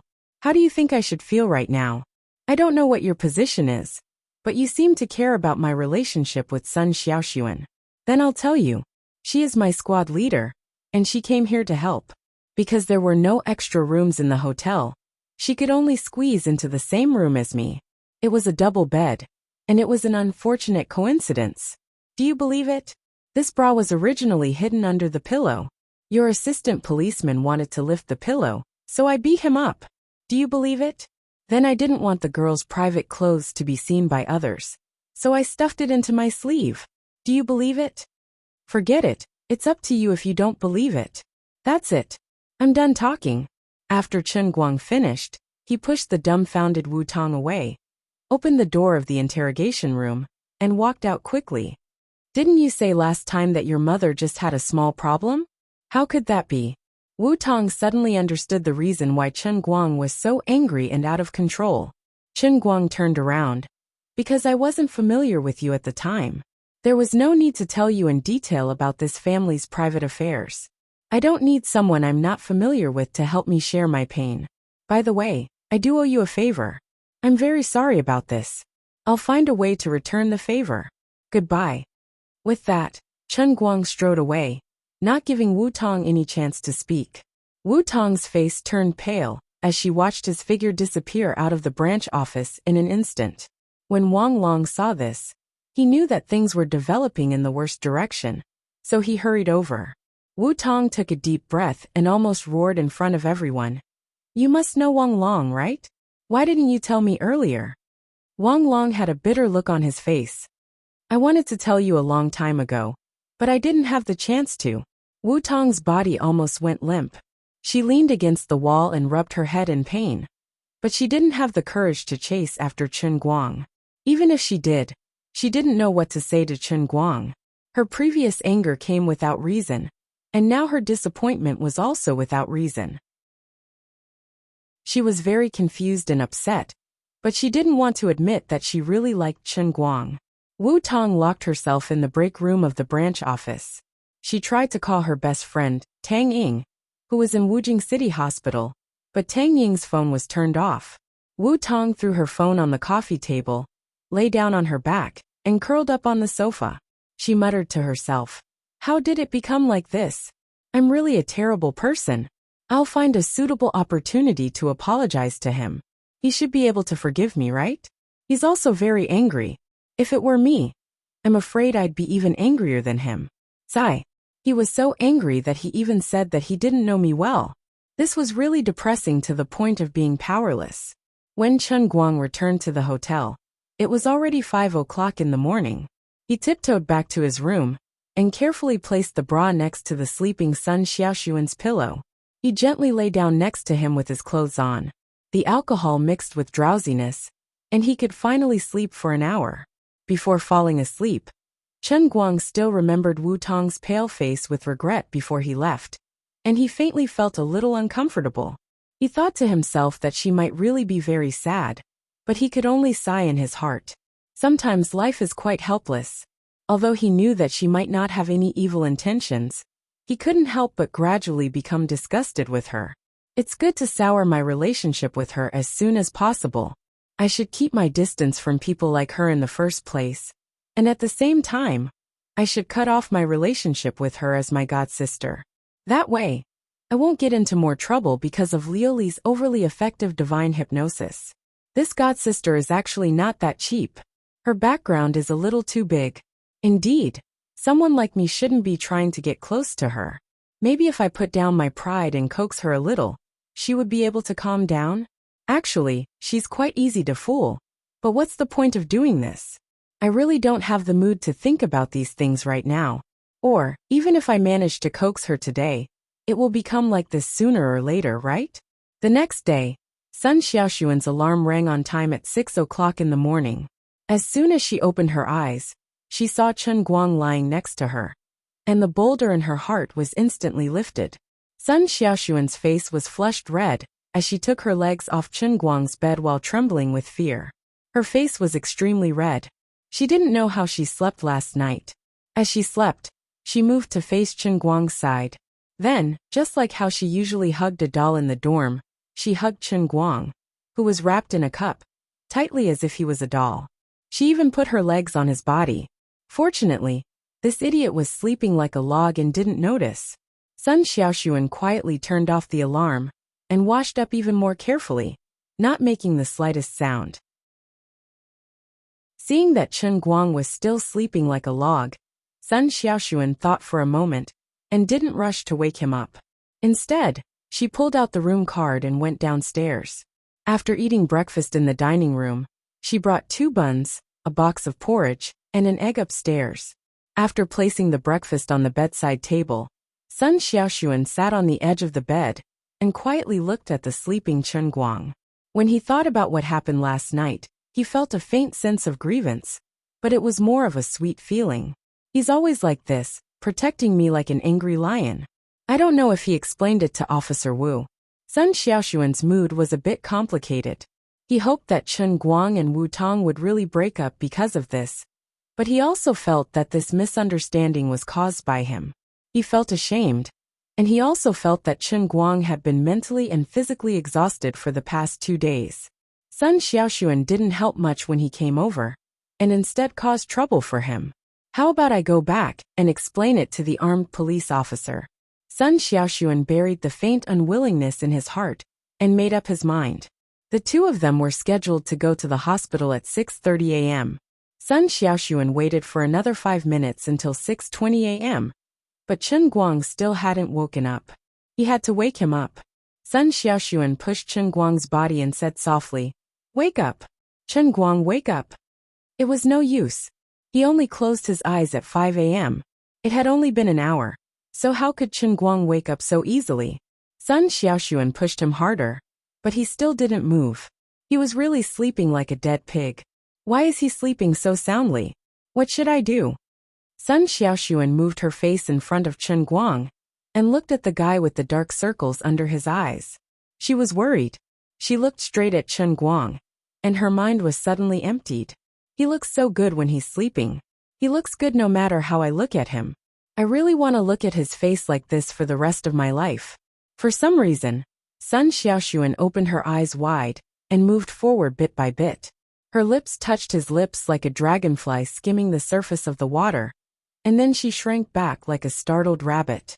Her face was extremely red, and the burning sensation spread from her neck to her ears, then to her face. Her heart was pounding, and she looked like a child who had secretly eaten a snack. He really slept like a log. Sun Xiaoxuan moved forward again and whispered in his ear, "Chen Guang, I like you." Then, Chen Guang slowly opened his eyes. "What are you doing? My ears are itchy." "Ah, get up, get up. It's 6:30 a.m. Sun Xiaoxuan ran outside. "I'll wait for you downstairs. Eat your breakfast and go downstairs. It's weird." Chen Guang rubbed his eyes in a daze and turned his head to look at the hospital building outside the window. His mind gradually flew to his mother's side. "I've been waiting for this day. If something really happened to my mother, I'll really tear the heavens apart." Chapter 284. Wu Tong lay in the waiting room of the branch office until 6 o'clock the next morning. She was woken up by her ringtone. When she opened her eyes, she saw that Tang Ying had finally replied. "What's up, D***in woman? I'm busy. I'm going into the operating room soon. I turned off my phone last night. I have a major operation today, so I need to rest." Wu Tong dialed Tang Ying's number. Tang Ying seemed to be having breakfast. Before Wu Tong could speak, Tang Ying said, "Let's make a long story short. I have a major operation today, and it's a life-threatening one. I'll call you when I'm done." Tang Ying's mouth was stuffed with porridge buns, and her words were muffled. She looked very anxious. Hearing that Tang Ying was really busy, Wu Tong knew that her idea of confiding in her best friend was completely dashed. She sighed. "Since you're busy, forget it." "What's wrong? Why are you sighing?" This is not like the Wu Tong I know. Tang Ying and Wu Tong had known each other for more than 10 years. They were not biological sisters, but they were closer than that. Hearing Wu Tong's tone, Tang Ying knew that she had something on her mind. Wu Tong did not want to disturb Tang Ying's surgery by talking about her troubles, so she changed the topic. "By the way, what kind of surgery are you going to do?" Why do you look so serious? Is it a complicated condition? On the other side, Tang Ying gulped down a big mouthful of porridge. It's not complicated. I've done it a few times before, so I'm familiar with it. It's a kidney transplant. But this is my first time being the chief surgeon since returning to China, so I can't take it lightly. Wu Tong's heart skipped a beat. She suddenly remembered that Chen Guang had said last night that his mother would be having a kidney transplant in Wujing City Hospital today. Could it be so coincidental? But on second thought, she realized that it was probably true. A kidney transplant was not a minor operation like an appendectomy. It might not even happen once a month. Is your patient called Feng Rong? Last time when Chen Guang beat up Pan Jiang, Wu Tong had looked up his family's ID file, and she had already memorized the names of Chen Guang's parents. Tang Ying was shocked. How did you know? Wu Tong laughed. Who do you think I am? Is there anything in Wujing City that I don't know? Tang Ying rolled her eyes. She had finished her meal, so she put down the bowl and said, I don't want to waste time with you. I'm off. Talk later. Tang Ying hung up the phone, got up, put on a white coat, and walked out of the dorm. Since the day before yesterday, Feng Rong had been under 24-hour surveillance. Now, she was finally going to the battlefield. Wu Tong hung up the phone, and she felt her head was going to explode. It was only 6 o'clock in the morning, and there were only 2 colleagues on duty in the branch office. As for Wang Long, he had returned home last night when he realized that he couldn't help much. Wu Tong drove her Wrangler out of the police station's parking lot and looked at the Wujing City Hospital not far away. She hesitated for a while before she drove back to Wenxing Town. At this moment, Chen Guang was in a fit of rage and had many things to do, so Chen Guang definitely wouldn't be in the mood to listen to his explanation. When the time was right, he would make an excuse to visit Tang Ying in the hospital and create an opportunity for them to meet. At that time, even if Chen Guang is still mad at me, Tang Ying is the chief surgeon who cured his mother. I should at least give her some face, right? Wu Tong knew Tang Ying's medical skills, and she didn't think anything would go wrong with Tang Ying as the chief surgeon. However, when she thought about the fact that she needed Tang Ying to mediate between them, she regretted it. This is all my fault. My brain must have short-circuited. Chen Guang didn't care about what Wu Tong was thinking. He quickly got up, washed up, ate breakfast, and went downstairs with his bag. Sun Xiaoxuan stayed downstairs for a long time. He repeatedly scrutinized Chen Guang's movements, and after confirming that Chen Guang didn't notice his little tricks, he gradually calmed down. The two went straight to the hospital without delay. Sun Xiaoxuan wanted to help a lot, but after they arrived at the hospital, she could only watch from the side and couldn't help. Chen Guang and Chen Guoli had a lot to sign, so Feng Rong didn't allow outsiders to approach. But Sun Xiaoxuan didn't expect to be of any help. She was satisfied just to accompany Chen Guang and wait for her outside. Time flew, and it was 9 o'clock. Chen Guang and Chen Guoli watched Feng Rong being pushed into the operating room. The door of the operating room was slowly closed. The father and son looked at each other and saw the deep worry in each other's eyes. Chen Guang, Uncle Chen, it will be fine. Dr. Tang is very famous. I found a lot of information about her on the internet. She is really famous. Sun Xiaoxuan walked over with his phone. Chen Guang and Chen Guoli knew that it was useless to worry, so they simply sat down together after looking around for a while. 4 hours passed by slowly amidst the torment and waiting. The 4 hours were neither fast nor slow. It started at 9 o'clock in the morning and ended at 1 o'clock in the afternoon. During this period, Chen Guang and Chen Guoli stood up and looked outside the operating room many times. They knew that it was useless, and they couldn't see anything, but they couldn't control their mood to do such a meaningless thing. Chen Guang was actually quite sleepy at this time, but he couldn't close his eyes at all. He stared at the operating room door. Chen Guang, don't be afraid. It will be fine. Sun Xiaoxuan whispered to him. Chen Guang nodded, and then shook his head. I know, but knowing it doesn't mean I can do it. During this period, the door opened several times, and the assistant came out twice to ask Chen Guoli to sign. When he signed, Chen Guang and Chen Guoli were constantly asking questions. However, The assistant was well-versed in communicating with patients. Hence, he only managed to calm the two of them down, but he didn't make things clear. Tang Ying, the only person who could tell the truth to Chen Guang, was the chief surgeon inside, and had no time to care about what was happening outside. Lu Fei, Zhongbai, Wang Qing, and the others arrived at about noon. They brought lunch for Chen Guang and the other two, and then waited here with them. Finally, it was 1 o'clock in the afternoon, but the door was still not opened. At this moment, the hearts of Chen Guang and his son started to rise. Sun Xiaoxuan subconsciously grabbed Chen Guang's hand. He was also so nervous that his knuckles turned white. The usual kidney transplant surgery only took 4 hours, and it would only be slower if the surgery was not going well. The father and son looked at each other. Chen Guoli said, "There won't be any problems, will there?" Chen Guang shook his head. "No, it shouldn't be. This is the best kidney source." At 1:30, the door of the operating room finally opened. Tang Ying, who looked exhausted, pulled off her mask as she walked out. Chen Guang stood up and ran to Tang Ying. Tang Ying looked up at him and grinned. The surgery was very successful. Along with Tang Ying's smile, the sky and the earth suddenly became clear. The heavy pressure that had been weighing on Chen Guang's heart for nearly a year disappeared at this moment. God has eyes. Hearing Tang Ying's words and seeing the smile on her face, Chen Guang and his son felt that their hearts were about to fly. Chapter 285. But you guys can't go in yet. The patient hasn't completely woken up from the anesthesia, so you'll probably have to wait for a while. After that, there'll be 24 hours of special care. When it's about time, I'll inform you guys to go in. Tang Ying spoke again and patted Chen Guang's shoulder heavily. She then bade farewell to Lu Fei and the others before turning around to head for the office. She was a little tired and needed to rest. After taking 2 steps, Tang Ying turned around again and saw Chen Guang and Chen Guoli hugging each other, tears streaming down their faces. The shoulders of the father and son twitched wildly, but they suppressed their voices, not daring to disturb the operation room with loud noises.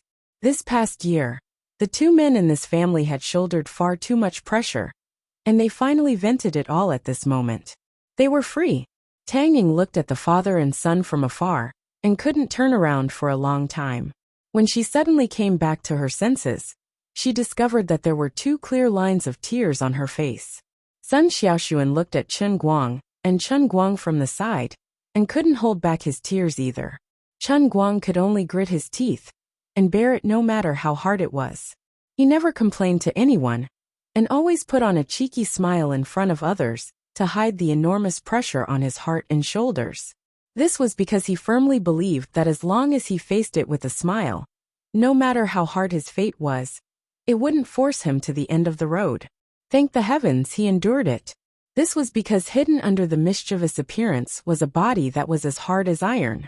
Wearing this armor made of iron, it was naturally able to withstand the thousands of cuts of life.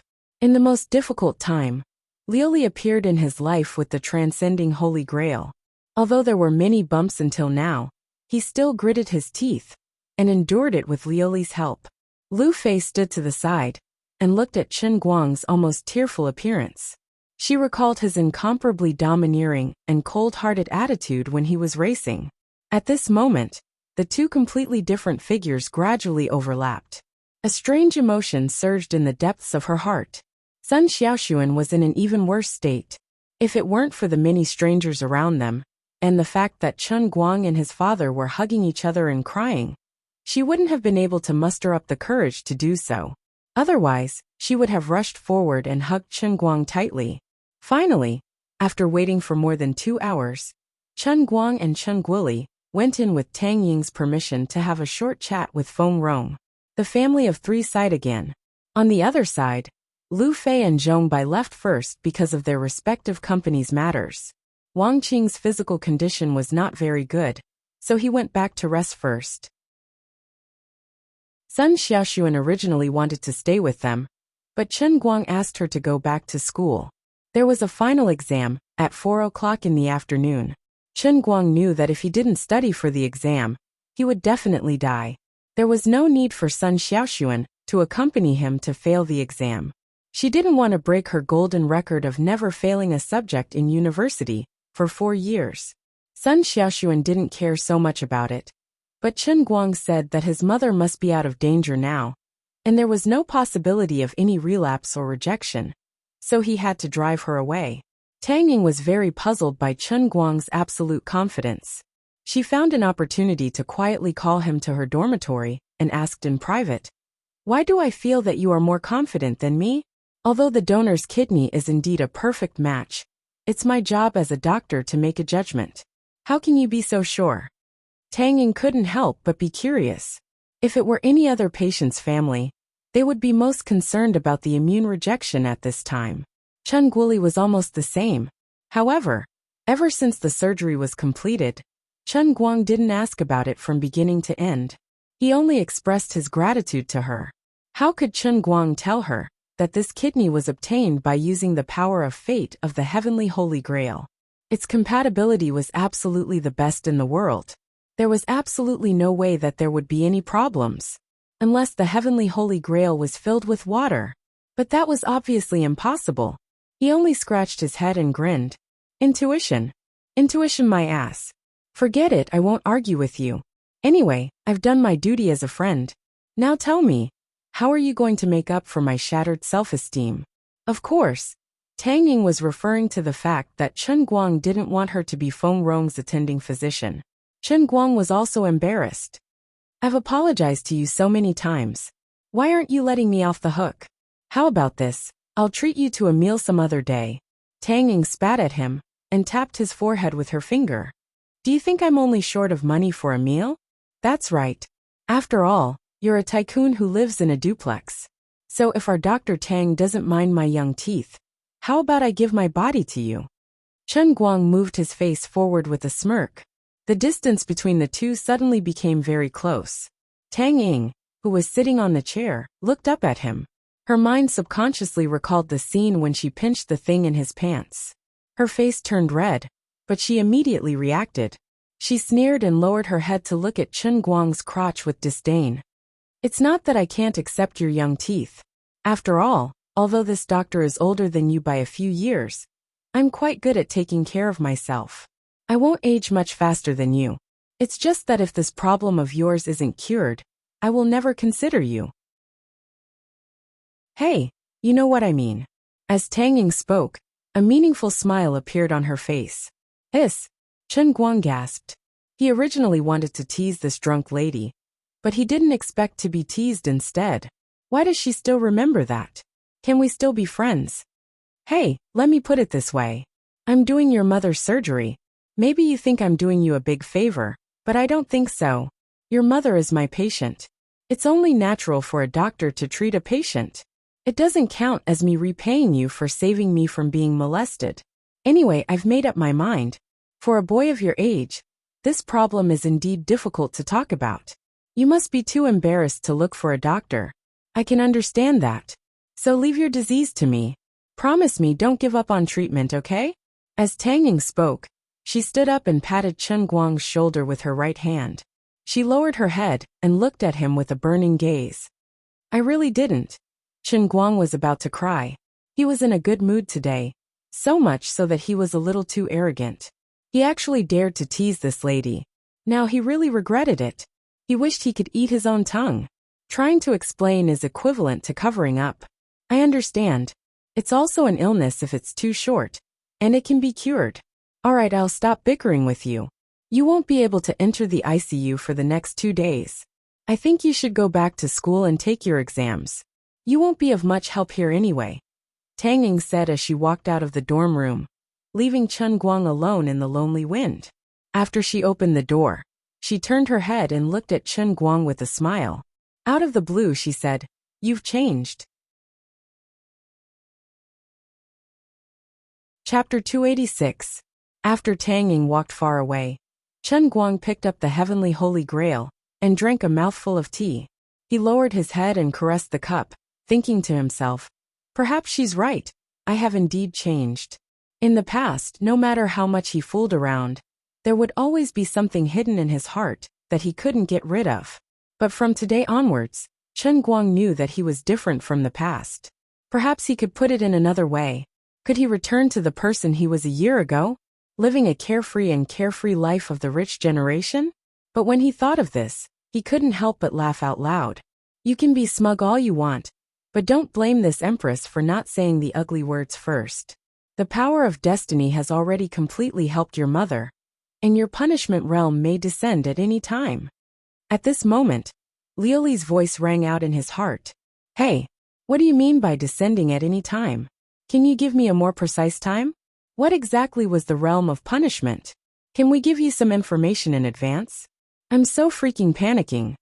Chen Guang asked in a panic. Liuli's figure gradually appeared in his mind. This woman was really frugal.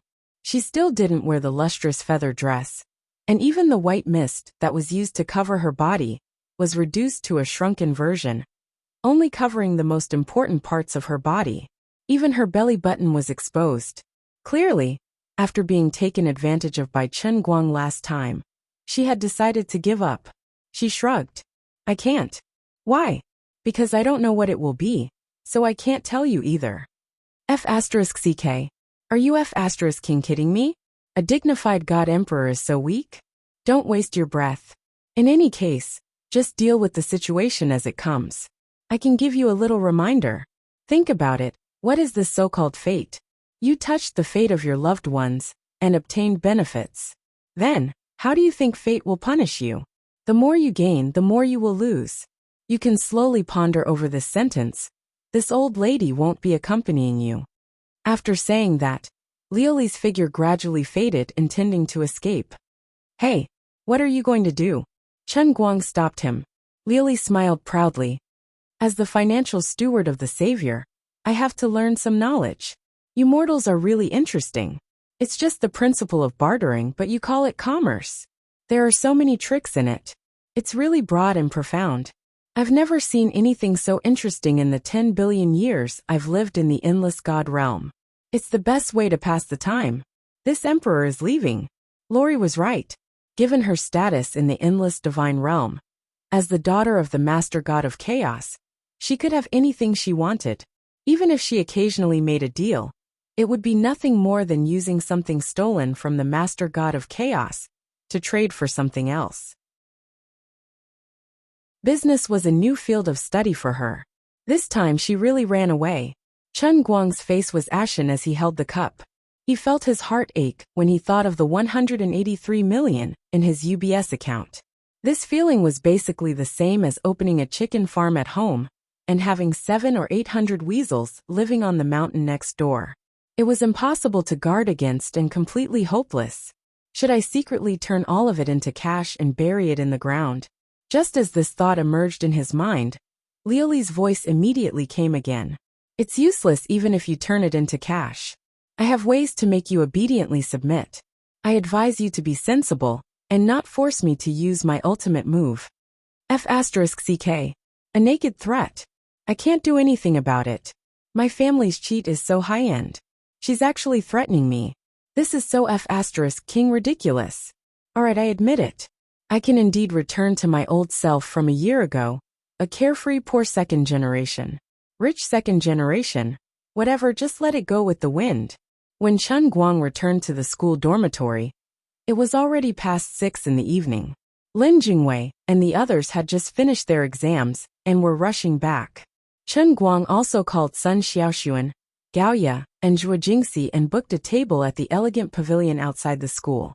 Before coming back, he had said that he would treat these few people who knew that he had made a fortune and were the closest to him. At the same time, he would treat it as a celebration of the great success of his mother's surgery. In addition, Chen Guang also planned to drag the whole class to a food stall in Wenxing town after he finished the remaining 4 environmental physics and modern chemistry exams the day after tomorrow.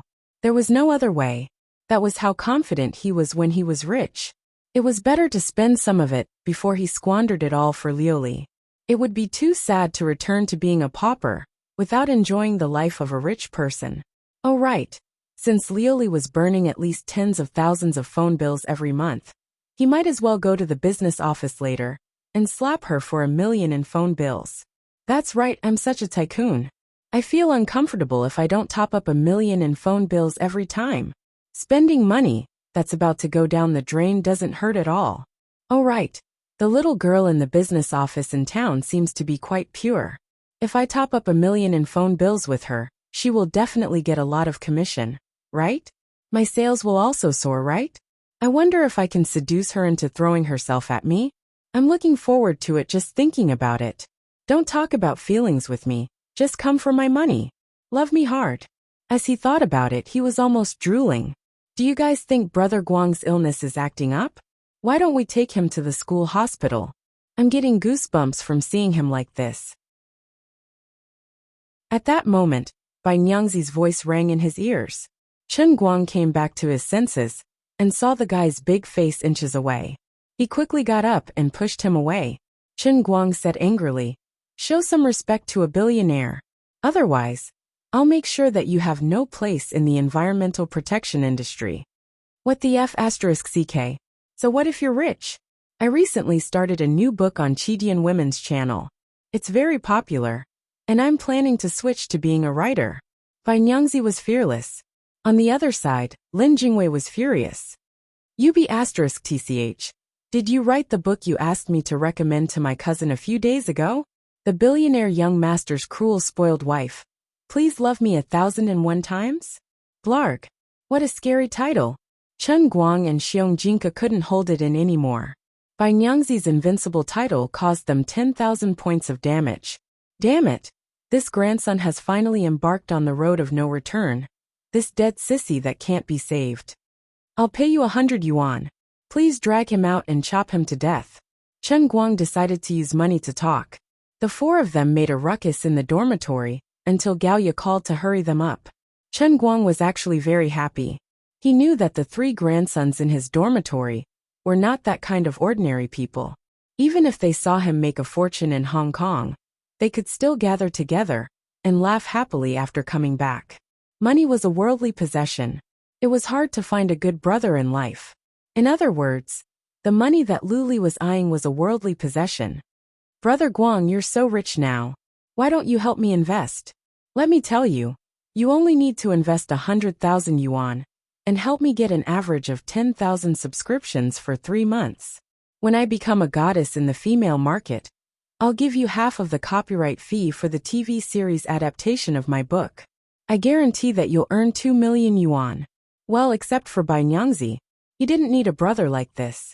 Chen Guang and the other 2 kicked Bai Nyangzi, the new goddess in the female market, into the flower bed. The 3 of them said in unison, "We'd better break off our friendship with him." Unfortunately, Zhuo Jingxi, who had come to pick up Bai Nyangzi, saw the 3 of them bullying him. She rushed forward and taught Chen Guang a lesson. "What are you doing? Why are you bullying Bai Fan?" Zhuo Jingxi had the air of a counselor. Chen Guang pointed at Bai Nyangzi and said, "He's been writing a web novel recently. It's for the female market. The title is Billionaire Young Master's Cruel Doting Little Wife.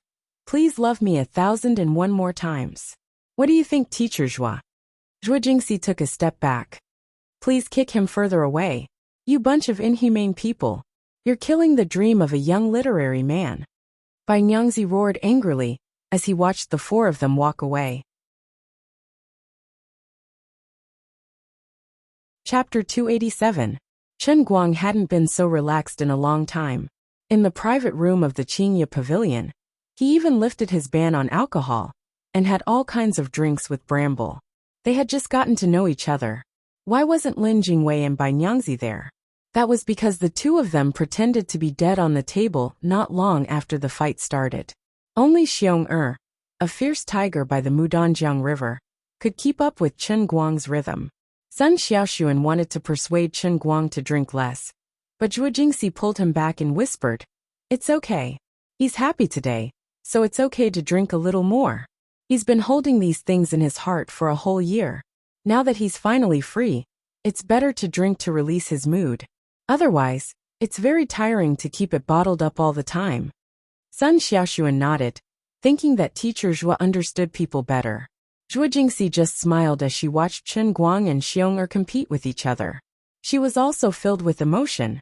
Who would have thought that this inconspicuous guy could drive the scum Wang Ren out of school? shoulder the burden of his family, and quietly leave a miracle in Xiangjiang that countless people would look up to.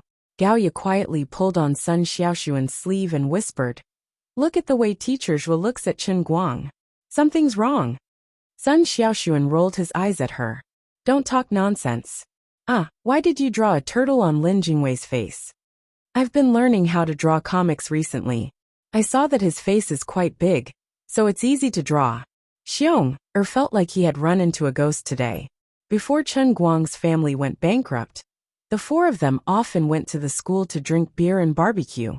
If he remembered correctly, although Chen Guang's alcohol tolerance was good, it was only slightly better than Lin Jingwei and Bai Nyangzi.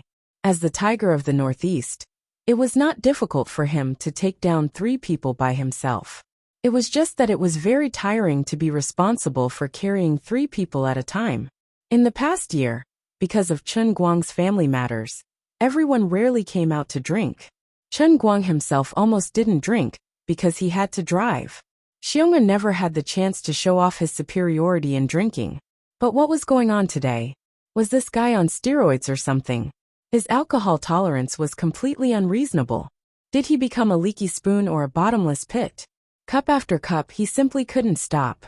However, he didn't get drunk even after 1,000 cups. And he didn't collapse no matter what. Xiong'er felt that he could not hold on any longer. But he felt that as the god of wine, the more he was in a life and death situation, the more he couldn't be a coward, and he couldn't stop it. Poor Xiong'er didn't know that Chen Guang had been reborn since a month ago. As the second officer of the Royal, a veteran pirate famous in the Sea of Time, apart from being able to fight without fear of death, how could his life as a pirate not be stimulated by alcohol? The Sea of Time from the 8th tier of the Heavenly Holy Grail was just that useful, and the effect was just that obvious. Apart from practicing English well for Chen Guang, and leaving behind a body of pirate fighting skills, he also inherited the alcohol tolerance that he had trained by drinking big mouthfuls of hard liquor at sea. It was just that Chen Guang didn't drink much in the past. Finally, Xiong Jinka's head tilted to one side, and he fell down. Chen Guang laughed like a victorious general, and pointed at Xiong'er's head. "Poor weakling. Fight with me? Practice for another 20 years. Save it. You only know how to drink, and you don't even know how to pick up food. Won't the table full of dishes be wasted? Won't your stomach hurt?" Zhuo Jingxi said as she picked up a piece of crystal twice-cooked pork and put it in Chen Guang's bowl. Although Sun Xiaoxuan told Gao Ye not to talk nonsense, he immediately stuffed a fat crystal pork knuckle into Chen Guang's bowl. At this time, Chen Guang was actually a little drunk, and he couldn't react to the secret confrontation between Sun Xiaoxuan and Zhuo Jingxi. He just ate happily. When they paid the bill and were ready to leave, Lin Jingwei and Bai Nyangzi, who had raised the white flag at the beginning, came back to their senses. Obviously, these 2 guys had rich experience in pretending to be dead at the table. Poor Lin Jingwei, who had been sober the whole time, was forced to endure Gao Ye's graffiti until Gao Ye painted 8 turtles all over his face. It was true love. When the 7 of them returned to the academy, Chen Guang took the lead with Sun Xiaoxuan, and Zhuo Jingxi standing by his side to prevent him from suddenly going crazy, when he's already 80% drunk from going crazy. Lin Jingwei and Bai Nyangzi carried Xiong Jinka, who was as heavy as Mount Tai, with one arm on each side. They couldn't wait to throw him to the side of the road. Sun Xiaoxuan pulled Chen Guang, who had tripped with his left foot, and said anxiously, "Slow down, Chen Guang. You are drunk." "Drunk? Don't joke, I'm not drunk. This little bit of alcohol is nothing. Back then, when I was on the Shu, I drank more than this, and I could still rush to someone's boat and kill him." Chen Guang waved his hand, refusing to admit that he was drunk. He picked up his phone and called 11. He really wanted to share his feelings with her at this time. Usually, he would be worried about contacting 11 in front of Sun Xiaoxuan and Zhuo Jingxi. But now he didn't think about it at all. It was a pity that 11 had already returned to Beijing. Her final exams had ended 2 days earlier, and she had left last night. It seemed that something urgent had happened at home. Chen Guang felt exceptionally regretful. Luckily, before he hung up, Wenwen had added that he would look for her after the results of the CET4 were out. She would not go back on her word. At this moment, Chen Guang's mood instantly turned better. What did you bet with Wenwen? Sun Xiaoxuan, who was beside him, popped his head over and asked. Chen Guang chuckled. Heaven's secrets must not be revealed. The next 2 to 3 days were perhaps the most relaxing and enjoyable days Chen Guang had spent in the past year. Unlike the others who still had to prepare for the environmental physics and modern chemistry foundation exams, Master Guang was decisive from the beginning and did not expect to pass. The kneeling posture of failing the exams was also quite straightforward. This kind of carefree feeling of surrendering before the battle had even begun was something that his comrades, who were barely on the verge of failing the exams, could not be envious of. B*TCH, we're still sprinting tirelessly, can you not turn on the game? Lin Jingwei and the others protested in all sorts of ways. Chen Guang simply shook his head. Do you guys want me to turn on the stereo and share the happy gaming experience? If you guys plan to take the makeup exams with me when school reopens, I don't mind you guys playing games with me. After waiting for about 2 days, Feng Rong was successfully transferred back to the intensive care unit. Just as Chen Guang had expected, there was almost no immune rejection at all. Even Tang Ying sighed that she had never seen a kidney transplant with such a high compatibility rate. It would not be an exaggeration to say that it was a miracle in the history of medicine. In this regard, Chen Guang only smiled and did not say anything. The more amazed the others were, the more scared he felt. The more you gain, the more you lose. These words that Luli left for him gradually shrouded his heart in the past 2 days. What exactly will happen? What exactly is waiting for me? I'm so confused. Just as he sat in the ward and let his imagination run wild, an unexpected person walked in. It was Wu Tong. She strode inside and said carelessly, I say, where are you? Tang Ying, you damned girl, are you done? I've been waiting for you for a long time. Chapter 288. Wu Tong strode into the ward, calling Tang Ying's name. In her heart she muttered, Brat, this is a chance encounter that I created with my own hands. You can't stop me from taking advantage of it, can you? Then, just as she had expected, Chen Guang, Tang Ying, and Feng Rong all turned their heads to look at her in confusion. Didn't I tell you to wait for me in the office?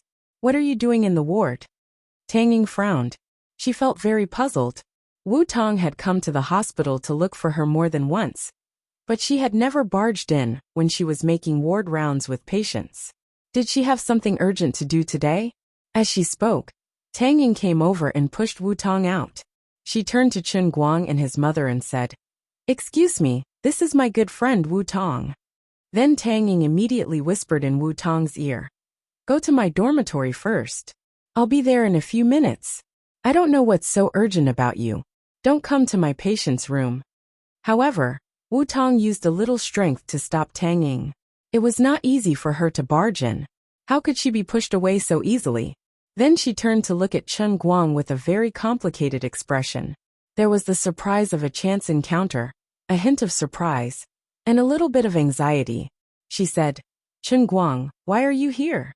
In such a short moment, she had perfectly acted out her original intention of looking for Tang Ying, but in fact, she was here to meet Chen Guang by chance.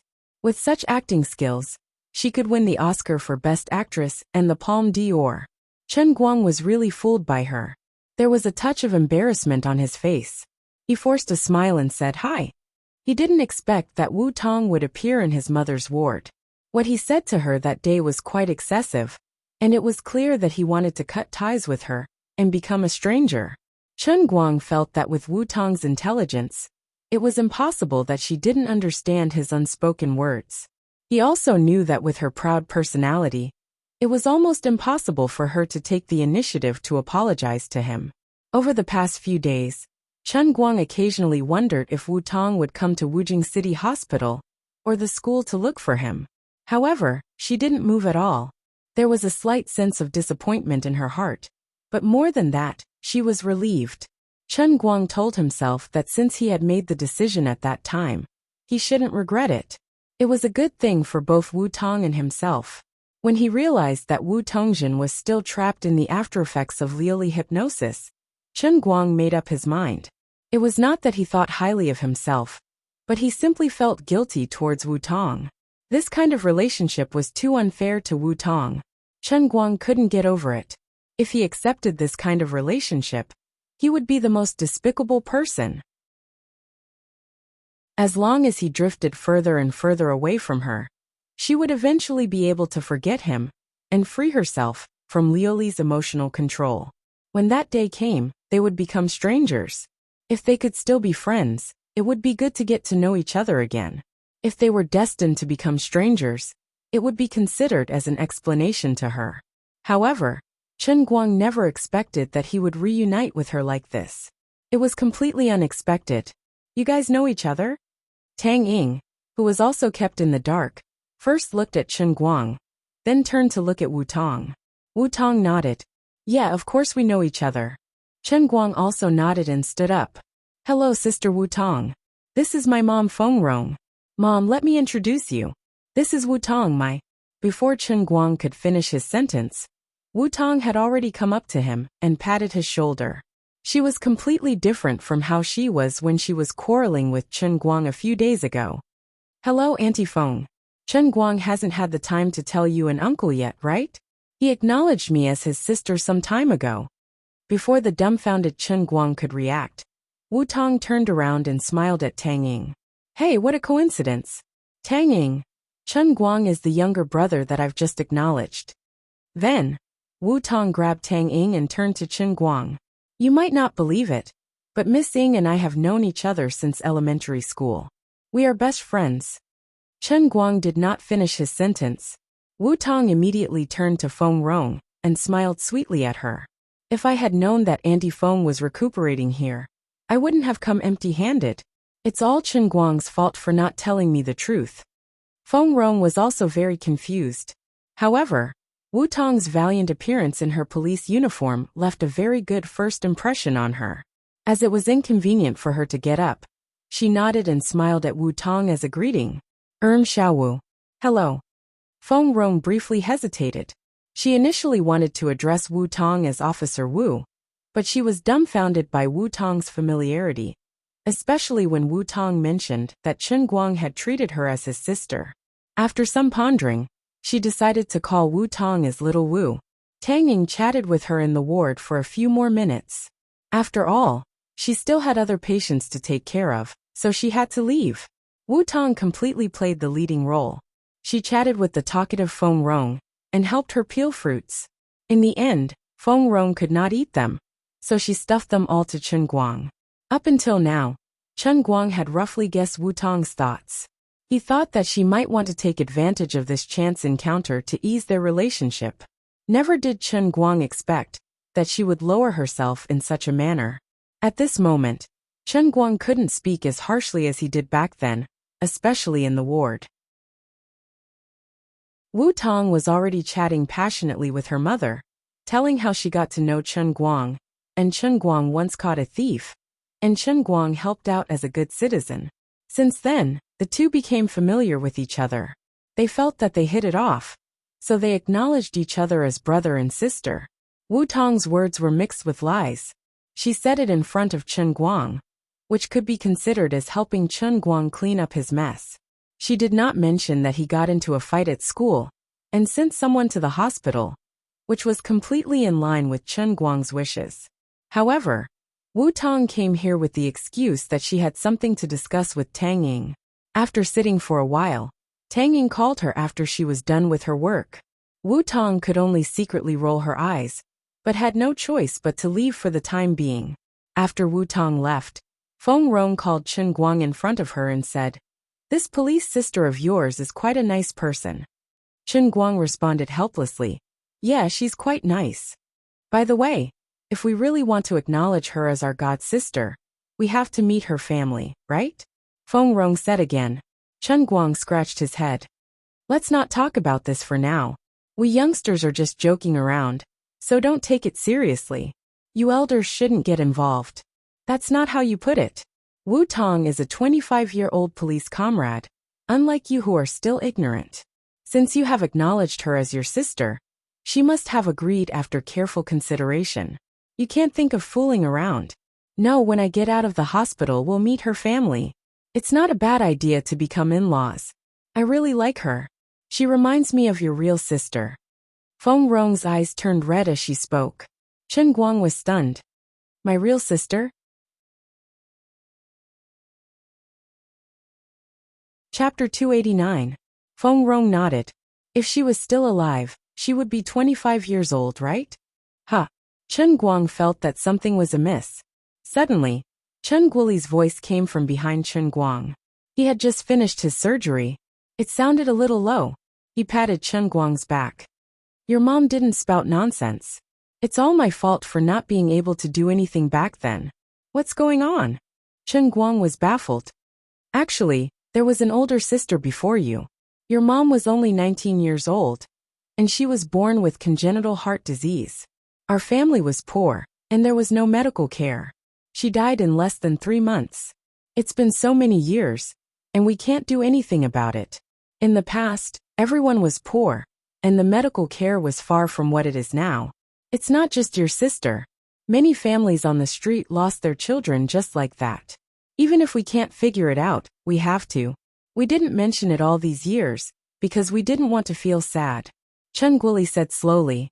On the other side, Feng Rong nodded with an indescribable loneliness on her face. Chen Guoli quickly went forward to comfort her. It's been so long. You just had an operation. Don't let it affect your emotions. Feng Rong nodded. I know. I just couldn't hold it in. After that, she raised her head and looked at Chen Guang. I really like Wu Tong. And this is fate. Feng Rong explained Wu Tong's background to Chen Guoli. Chen Guoli thought it was a good idea. Although Chen Guang seemed unreliable most of the time, the couple had always trusted his judgment. Chen Guang had taken the initiative to ask someone else to be his sister, and Wu Tong was a police officer and likable. It was a good idea for them to become in-laws. Of course, to Chen Guoli, Feng Rong was the main reason. As long as his wife liked her, he would support her unconditionally. Seeing that the two of them were getting more serious, Chen Guang was helpless and could only bite the bullet. He first searched for news about Wu Tong's father, Wu Shan, and handed it over. Take a look at this. Forget it. Wu Tong and I were really just casually talking about it. This is her father. Who do you think he is? How could he become our godson so easily? The two elders read the news about Wu Shan word by word and sighed again. The thoughts of the older generation were much more worldly than those of Chen Guang. Even without Chen Guang's explanation, the two of them knew that it was impossible once they saw Wu Shan's identity.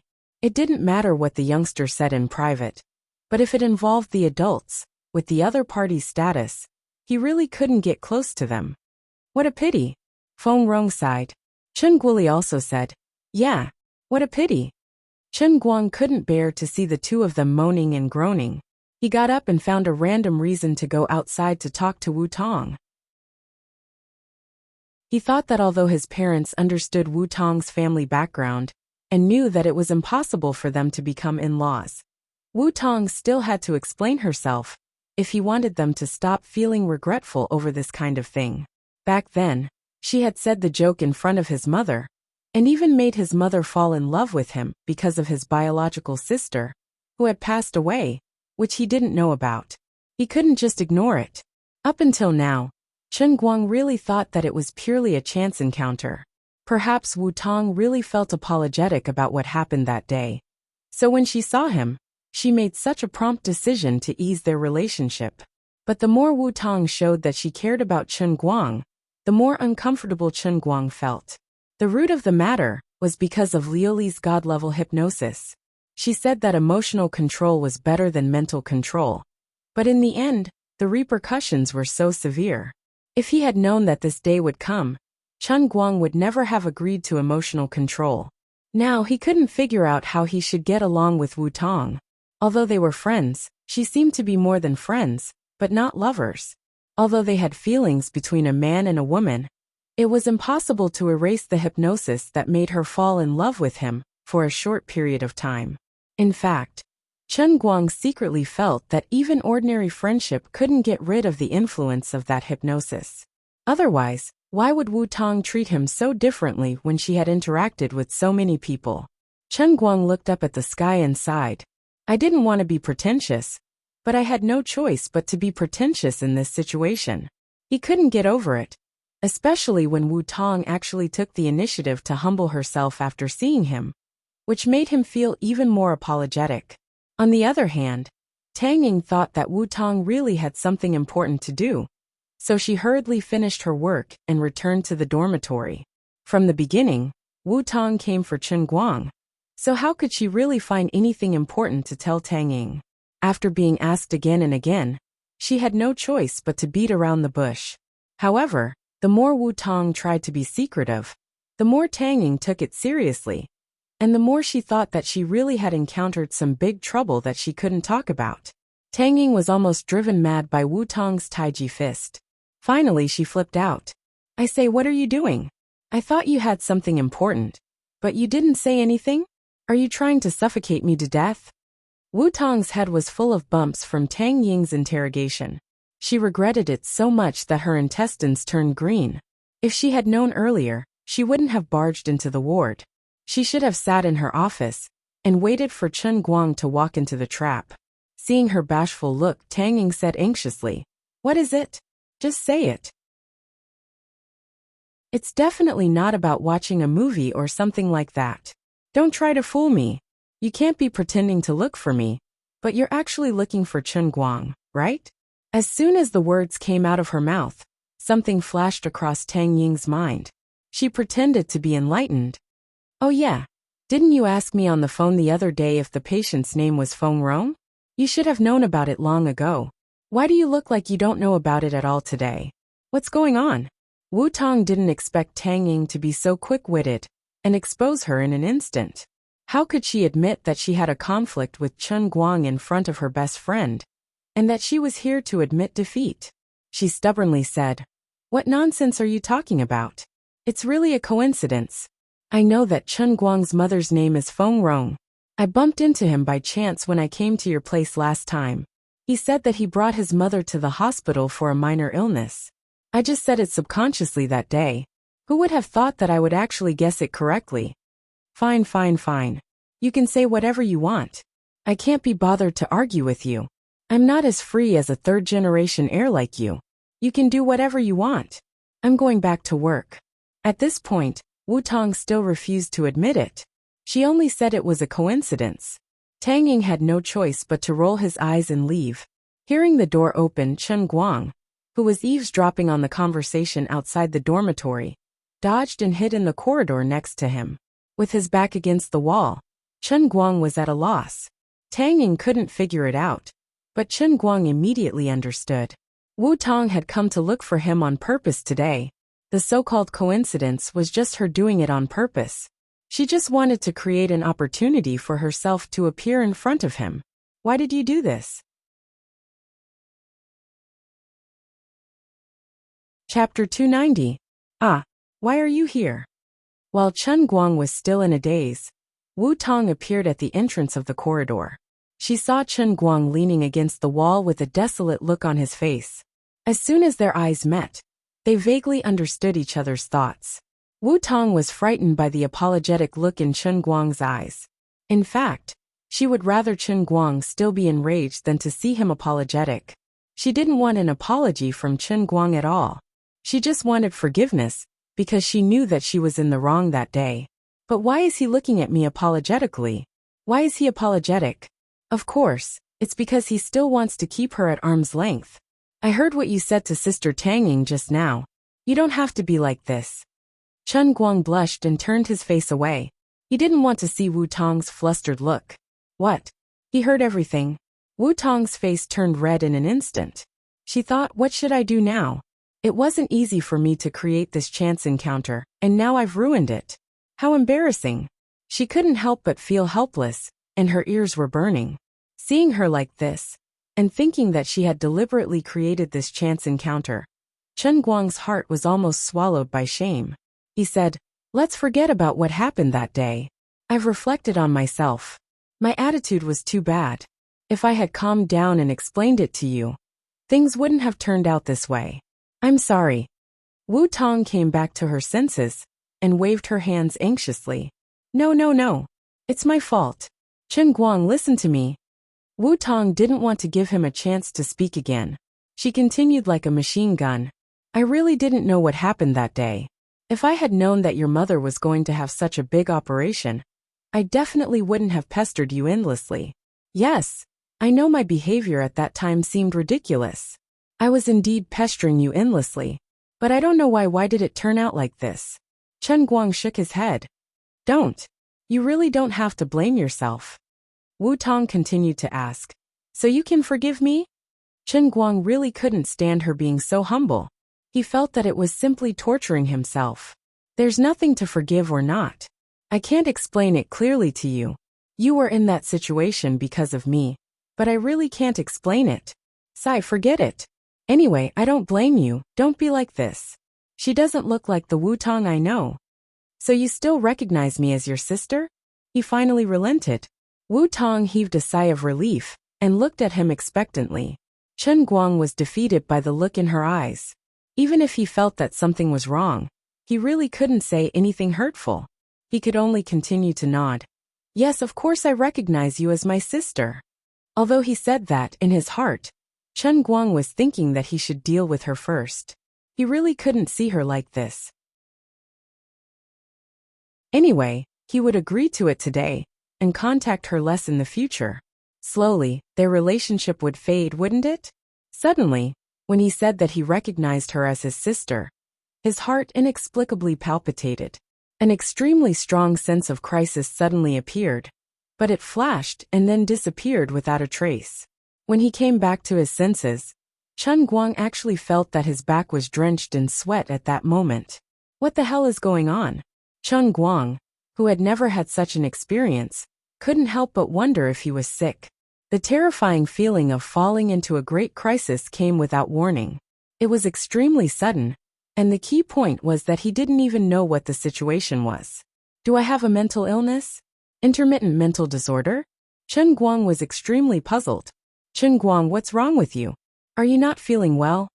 Wu Tong was also startled by Chen Guang's sudden change in complexion. She went over and placed her hand on Chen Guang's forehead to see if he had a fever. Chen Guang shook his head. I'm fine.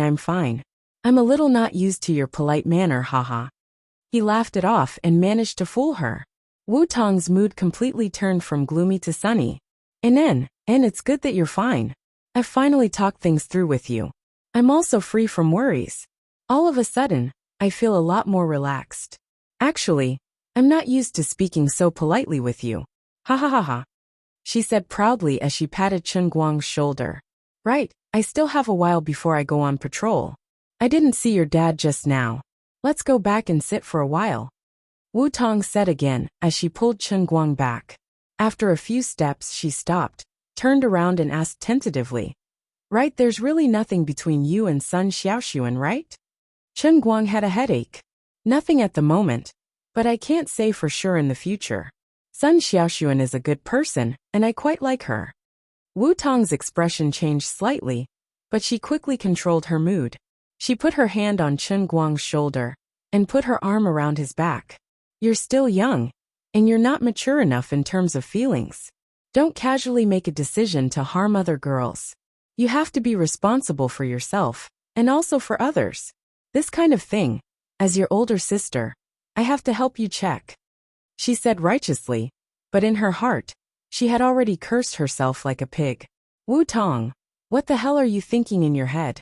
Chen Guang really wanted to tell her directly that her older sister's so-called checking should be replaced with stealing, right? But in the end he didn't say it, because he knew that Wu Tong wouldn't admit it. Right, how did you practice your acting skills? I was completely fooled by you before, and I thought it was a coincidence that you came to find me. In order to prevent her from being too arrogant, Chen Guang decisively decided to expose her scars first. Unexpectedly, he underestimated Wu Tong's shamelessness. As long as he talked it out with him and returned to his normal state, Wu Tong would not be caught by his little tricks. Instead of feeling ashamed, he proudly raised his eyebrows and said, If you study criminal psychology properly, I guarantee that you will be able to learn what I just did without a teacher. Is that so? Chen Guang thought of his disastrous acting skills again, and he was a little shocked. The two returned to the ward, and Wu Tong met with Chen Guoli again. Although Feng Rong had fallen asleep, Chen Guoli was more talkative than Chen Guang. The two chatted as if they regretted not meeting each other earlier, which made Chen Guang's eyelids twitch in fright. When Wu Tong finally left, Chen Guoli's thoughts were exactly the same as Feng Rong's, who was sleeping. Alas, it's really a pity. She's older than you by 5 years. Or else it would be nice to marry her. Chen Guang rolled his eyes. If I remember correctly, Dad, you know that I'm Jiang Ye's mistress, right? That day when Sun Xiaoxuan came, you also thought it was good. Today Wu Tong came, and you can't make her your goddaughter, but you want her to become your daughter-in-law? You should consider your son's physical condition. Right, I have a prescription here. It's the super powerful tonic soup I mentioned last time. You take a look first, and when your mother's body is more stable, I plan to cook it for you. No wonder you're not worried. You're prepared for it. On the other side, Wu Tong happily drove out of the hospital parking lot. Although she still felt that Chen Guang was a little worried, it didn't matter. Wu Tong firmly believed that the guy was not a stingy person, and it would be fine as long as she told him everything. That's right, you can't blame it all on me. You hid such a big thing in your family from me, humph. Chen Guang stayed in the hospital for about half an hour, and he planned to drive back to school. Tomorrow was the official summer vacation for the environmental science class, and the nouveau riche's treating had to be tonight. Before leaving, he glanced at the heavenly holy grail on the cup holder in the car, and for some reason, he remembered the feeling of palpitation just now. I hope nothing big happens. Chapter 291. Everyone in the class knew that Chen Guang had gone out to earn a lot of money, but no one knew how much he had earned except for his third grandson and Sun Xiaoxuan's two best friends. Chen Guang didn't need to tell them to keep it a secret. They all knew that Chen Guang didn't want everyone to know. 100 million was still too much for an ordinary university student. If it really got out, it wouldn't take more than half a day for the whole school to be in an uproar. University students were still students. If any of them succeeded in starting a business and earned millions a year, they would be idolized by their peers in the school. Not to mention Chen Guang, who had earned nearly 200 million in a few days. No matter how the money came about, the winner takes all. He had done it, and that was his capability. Chen Guang felt that when the time came, no one knew how many juniors would be waiting outside his dorm, or trying to create all kinds of coincidental encounters to get to know him, throwing themselves into his arms one after another.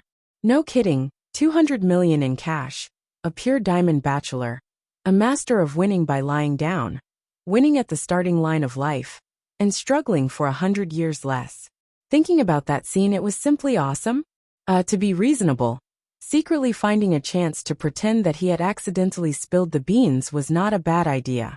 Chen Guang let everyone eat and drink to their heart's content. After all, it was impossible to eat until he became poor. Almost everyone in the class came, even the group of people who had conflicts with him, because of Pan Jiang and Wang Run were here. Only Ren Yuan was missing, but no one cared about him. Chen Guang didn't mind that these people appeared at the table. They came to him humbly, so he didn't need to lower himself to their level and lower his status for no reason. Chen Guang also drank quite a bit. That day when he defeated Xiong'er's third grandson, he didn't drink to his heart's content. He only recovered a little bit of the state he had in the Sea of Moments. Today, he was the star of the show, so of course he didn't reject anyone. After 3 rounds of drinking, Chen Guang was getting a little tipsy. He remembered that he needed to top up his phone.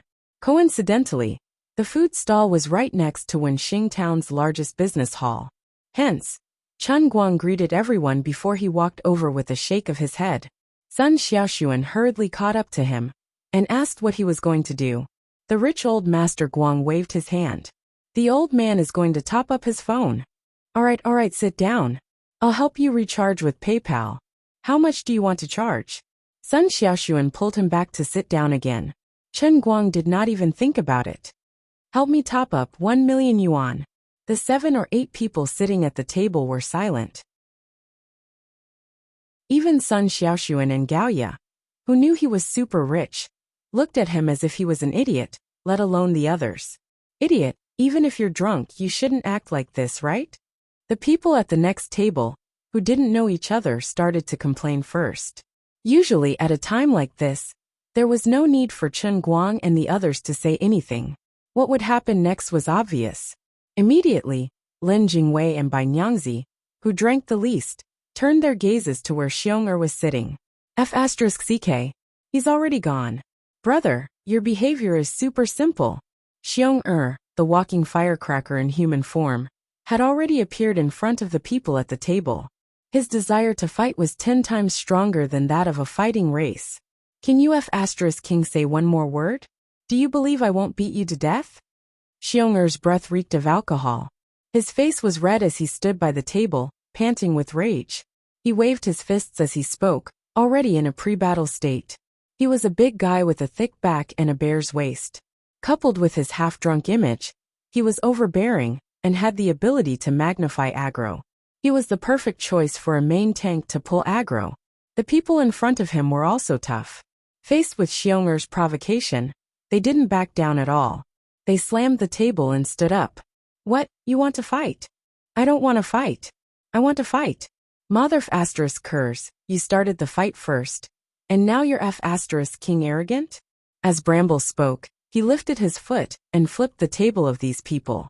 The sparse barbecue and beer bottles scattered all over the floor. The faces of the 4 people darkened, and one of them took a step back with a bad temper. He reached behind his back and unexpectedly pulled out a dagger with a swish. Idiot student, can't you see what's going on? Brother Scar and Eyeglasses were in their cells. I, your brother, have the final say in Wenxing Town.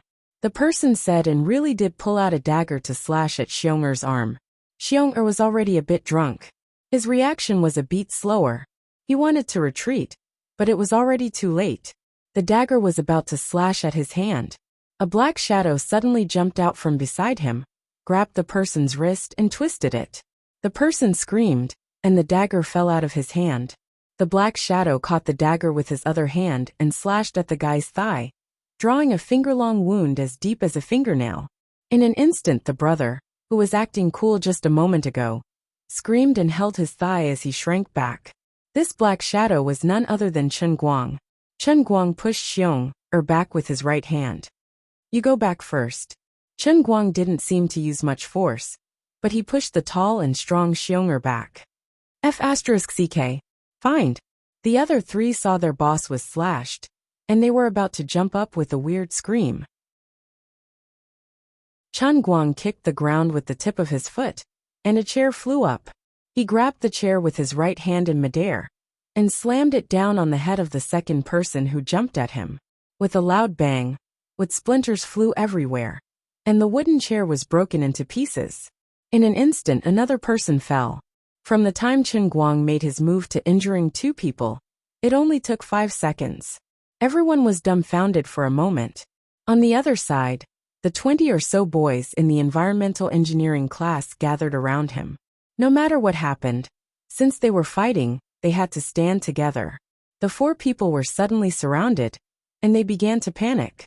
The other 2 who didn't have time to make a move didn't dare to move. You, don't mess around. You're just students, think carefully. I'm the town's. The person whose thigh was slashed by Chen Guang covered the wound with his hand, and said hurriedly. But before he finished, Chen Guang put the dagger in front of his nose. I know what you want to say. You're some kind of gang leader, right? Who the F***ck are you? Why don't you ask around, and find out how Brother Scar and Glasses Wu got into the cell you were talking about? To tell you the truth, I single-handedly took down more than a dozen of them at the streetlight in front of us. I was the one who called the police. When the police came, they saw the police as their savior, you understand?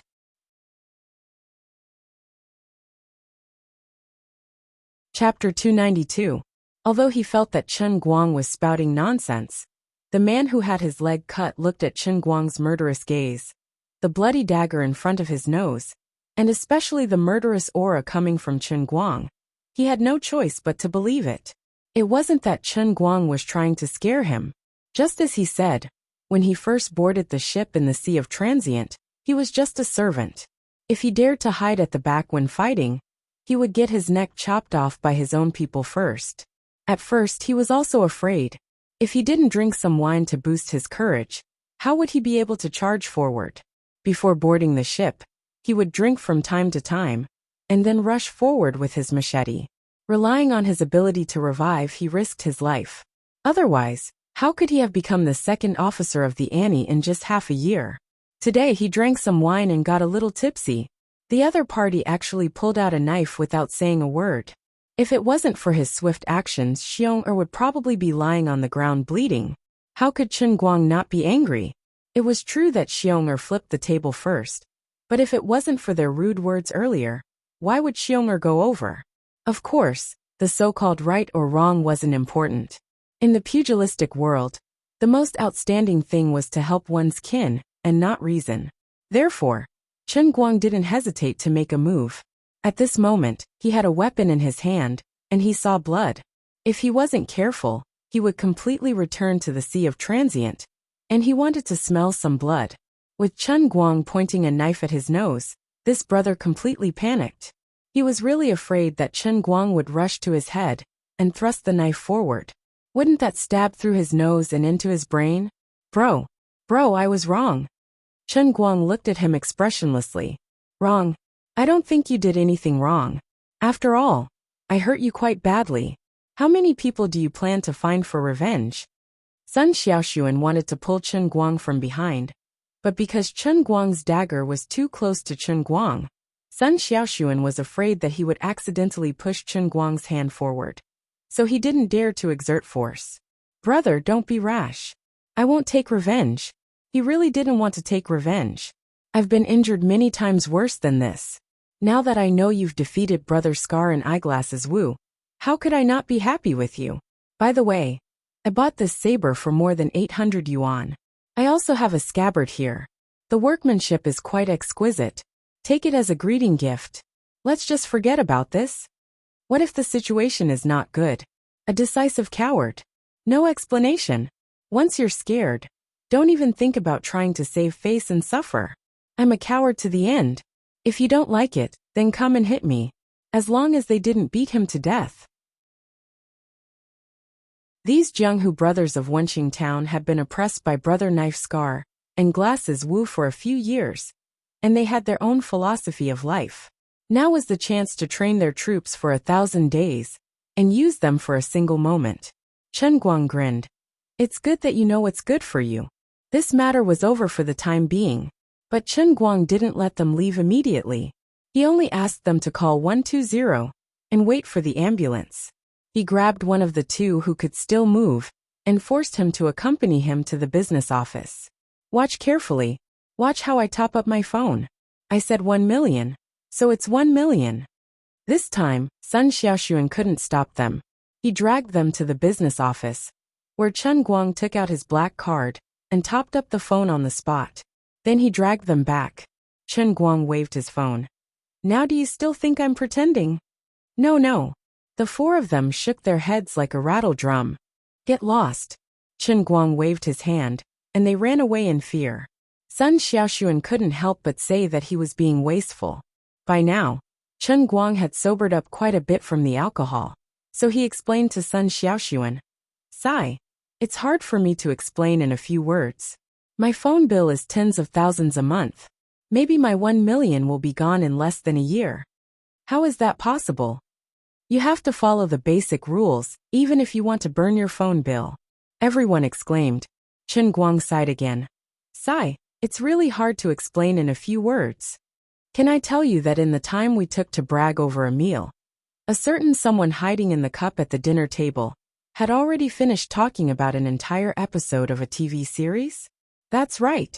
About half an hour ago, perhaps Lioli was too engrossed in the TV series and accidentally leaked some audio, which made Chen Guang realize a tragic fact. Lioli, this woman, had actually started watching The Big Time halfway through learning about business. Hey! Although that was a classic business war film, Doing business in real life was different from doing business in the TV series. Moreover, even if the big time really had some business methods, that was a TV series that was released in 1992, alright? 24 years had passed since then, alright? The price of pork had increased by 6 times, alright? Could the business methods of the past still be used now? Chen Guang wouldn't explain it to the others, so they didn't insist on asking him. But after this incident, although the others in the class still didn't know how much money he had, just from the fact that he had recharged 1 million a month, they knew that he had really struck it rich. Quite a few girls in the class looked at Chen Guang in a different light. He was definitely a mobile human ATM.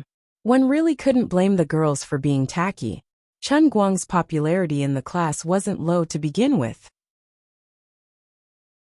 Although everyone could tell that Sun Xiaoxuan had feelings for him, the two of them weren't really a couple, after all. Even if they were married, they could still get a divorce.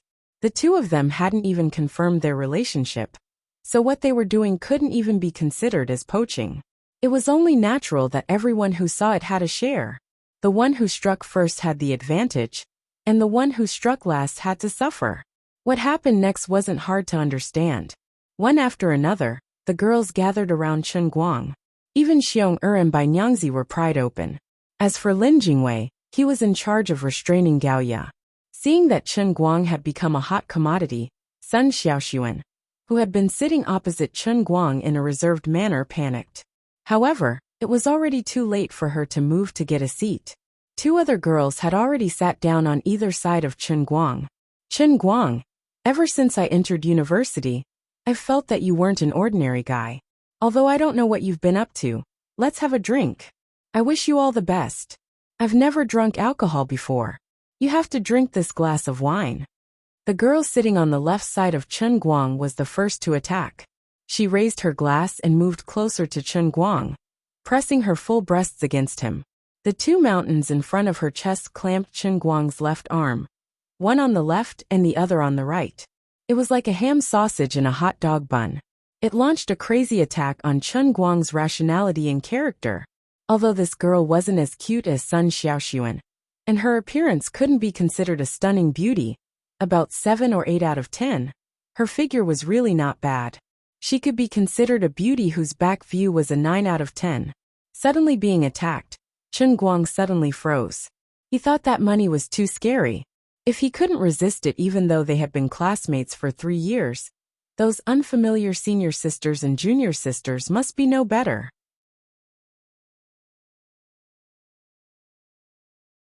Chapter 293.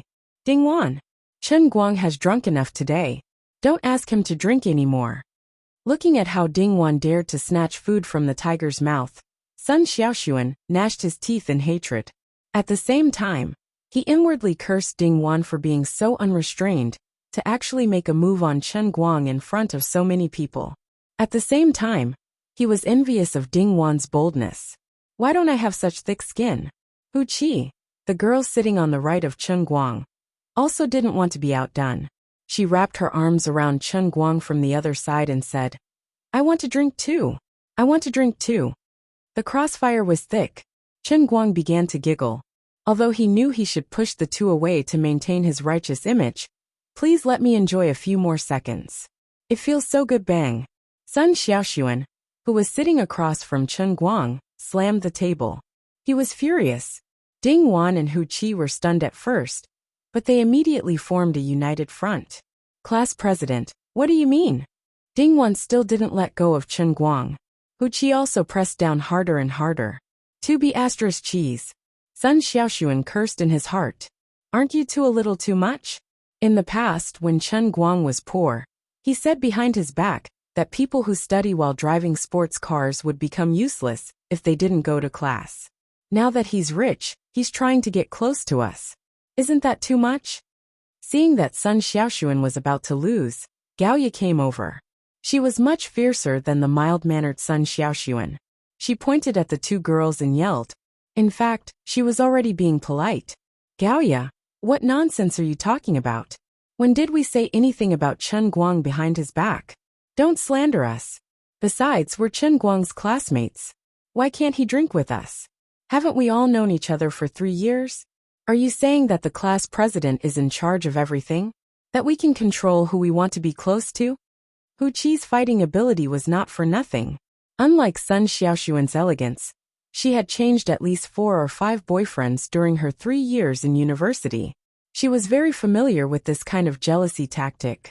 Ding Wan and Hu Qi were about the same. Neither of them were easy to deal with. If they weren't experienced, they wouldn't have the guts to put their ideas into action. Ding Wan rolled her eyes. That's right. Hu Qi is right. You think you're so great just because you're the class monitor? Gaoya, forget it. Stop it. Sun Xiaoxuan pulled Gaoya back. He didn't want her to continue talking in front of others. Bah! Don't try to use your status as the class leader to embarrass me. This was not a scholarship, nor was it an outstanding student selection. You can't just give in to everything. If you talk nonsense again, I'll tear your mouths apart. Gaoya did not want to be outdone. Sun Xiaoxuan was so anxious that his face turned red, but he could not stop her. The development of the situation was really unexpected. Chen Guang didn't even have time to react before it became like this. He could only blame the girls for being too strong. In just 10 seconds, they had come up with so many tricks. He still hadn't come back to his senses. Truth be told, Chen Guang didn't have any intentions of doing anything with the girls in his class. At this moment, he just drank a little too much, and the benefits that came to him came too suddenly, causing him to lose his composure. Sun Xiaoxuan, who was sitting across from him, slammed the table. It looked like he was getting mad at the 2 girls, but in fact, he was trying to scare away Chen Guang's drunkenness. His drunkenness had subsided, and his mind was sober. How could he not know which was more important? All right. Stop talking. It's fate that we're classmates. Let's not get into a fight over such a small matter. I drank a little too much today, and my brain short-circuited. I went too far with my jokes. Too far. Chen Guang hurriedly struggled out of Ding Wan and Hu Qi's attacks, and then stood next to Sun Xiaoxuan. He didn't know how to deal with the situation, so he could only smile apologetically at Ding Wan and Hu Qi. We're classmates, but we can't make jokes like this again. Otherwise, if your boyfriends find out, I'll be in serious trouble. He just said it casually to help himself out. He didn't expect that Ding Wan and Hu Qi's expressions would change, and they looked a little embarrassed. Oh my god. You two really have boyfriends. Do your boyfriends know that you two are so cool? Do you think I'll be hacked to death by you guys? I can't take the blame for this. It's just a joke. Don't think that I'm really interested in you. Ding Wan quickly waved her hands to disassociate herself, and Hu Qi quickly laughed. After being pointed out by Chen Guang, the others roughly understood what he meant. Especially when Chen Guang sat next to Sun Xiaoxuan. His attitude was even more obvious. Seeing this, the others could only secretly regret missing the opportunity. Of course, just based on looks, temperament and personality, no girl in the class could really challenge Sun Xiaoxuan. Sun Xiaoxuan was happy, but he didn't say it out loud. Gaoya took the opportunity to pull Sun Xiaoxuan aside. You see, he's actually still on your side. Why don't you strike while the iron is hot and talk things out with him? That way, there won't be so many vixens who keep thinking about him. Let me tell you, it's easy for a girl to pursue a guy, especially Chen Guang. He hasn't had a girlfriend in his 3 years in university, and I bet he's been thirsty for a long time. If there really is a vixen who doesn't play by the rules and only wants to get on first, you'll regret it in the future. Sun Xiaoxuan looked at Chen Guang, who didn't dare to drink anymore and only ate his barbecue. He hesitated and said, I'm a little scared. What are you scared of? Gaoya had an attitude that said, if you can do it, then do it. If you don't, then you're not a good girl. Although Sun Xiaoxuan was a little tempted, she still said timidly, I'm afraid he'll have scruples and won't say yes. Gaoya pushed her. Don't joke around. I don't believe a normal man would say no to you. Go. Ding Wan and Hu Qi, both of whom have boyfriends, are still pestering him. Why are you scared? Sun Xiaoxuan shook her head slightly. I'm different from them. Different? What's different? Gaoya frowned. She didn't quite understand what Sun Xiaoxuan meant. After thinking about it for a while, she suddenly understood. Don't tell me you're still a virgin? Oh my God! Sun Xiaoxuan blushed. What's so surprising about that? Gaoya nodded. That's right. You've never been in a relationship. Sai, this is really troublesome. Men's minds were very strange. If a girl like Ding Wan, who kept changing boyfriends, went to hook up with him, he might happily eat her up, as if she was a dish delivered to his doorstep. But if the one who was sent to him was a virgin, he would have all kinds of misgivings in his heart. Let's not talk about those born bad guys. But Chen Guang is definitely not that kind of person. Sun Xiaoxuan nodded. That's what I'm afraid of. Oh, from your tone, you don't seem to be one anymore? Gaoya raised her eyebrows proudly. I just got promoted a few days ago. Lin Jingwei. Of course. Who else could it be? That simple? Gaoya nodded. That simple.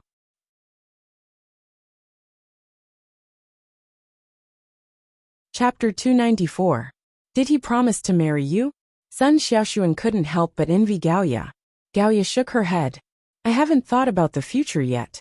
I might not even be willing to marry him. Alright, let's not think about it anymore. Today is a rare opportunity, and we'll have to go home soon. We'll have to wait for 2 months to see each other again. If you don't make things clear now, I'm guessing he'll get us a sister-in-law that we won't even know after the summer vacation. Gaoya continued. By the way, don't tell him about being a virgin yet. You can test his attitude first. If he really cares, I have a very ruthless way.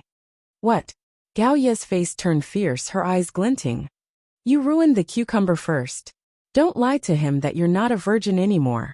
Wait until he's satisfied, then find a chance to make things clear. If you're afraid he'll be unhappy, keep him in the dark. To tell you the truth, I've never had that thing. When I was a kid, I rode a bicycle and lost it. I was afraid that Lin Jingwei wouldn't believe me, but it turns out he doesn't care at all. Hiss! Sun Xiaoxuan gasped. Gaoya's plan was so cunning. Go. Be brave and pursue your happiness. Don't be afraid of failure. Failure is the mother of success. Think about how pitiful and persistent the boys who wrote you love letters were. Borrow some of their perseverance and courage for yourself. Gaoya pushed Sun Xiaoxuan, pushing her back again. Sun Xiaoxuan blushed and slowly moved towards Chen Guang. She was very concerned about what Gaoya had said. She was going back to Wuming City for the summer vacation, and wouldn't be by his side for as long as 2 months. She couldn't predict what would happen during those 2 months. She was afraid that he would be seduced by someone else. In the past, Sun Xiaoxuan wouldn't have been so worried. But recently, Chen Guang seemed to have a lot of luck with women. Not to mention his nemesis Wenwen, teacher Zhua, the lady who accompanied him to Xiangjiang, and the beautiful officer Wu who acted strangely at the hotel that night. No matter who it was, they were all terrible potential competitors. Finally, Sun Xiaoxuan stood behind Chen Guang. Lin Jingwei, who was chatting with Chen Guang, was the first to notice Sun Xiaoxuan's ghost-like figure. He turned around to see Sun Xiaoxuan's flushed face under the night light, then looked at Yi Ya, who was winking at him from afar. Lin Jingwei poked Chen Guang's waist, signaling him to turn around. Chen Guang sat on the stool and turned his head. He still didn't know that something good was about to happen. He only tore off a large piece of roasted and fragrant pork tenderloin from the barbecue skewer and said with a smile, "Class monitor, son. Why aren't you coming over to eat something? The vegetarian dishes that you girls love to eat are almost all gone. Chen Guang, you come here for a moment." Sun Xiaoxuan's voice was as low as a mosquito's.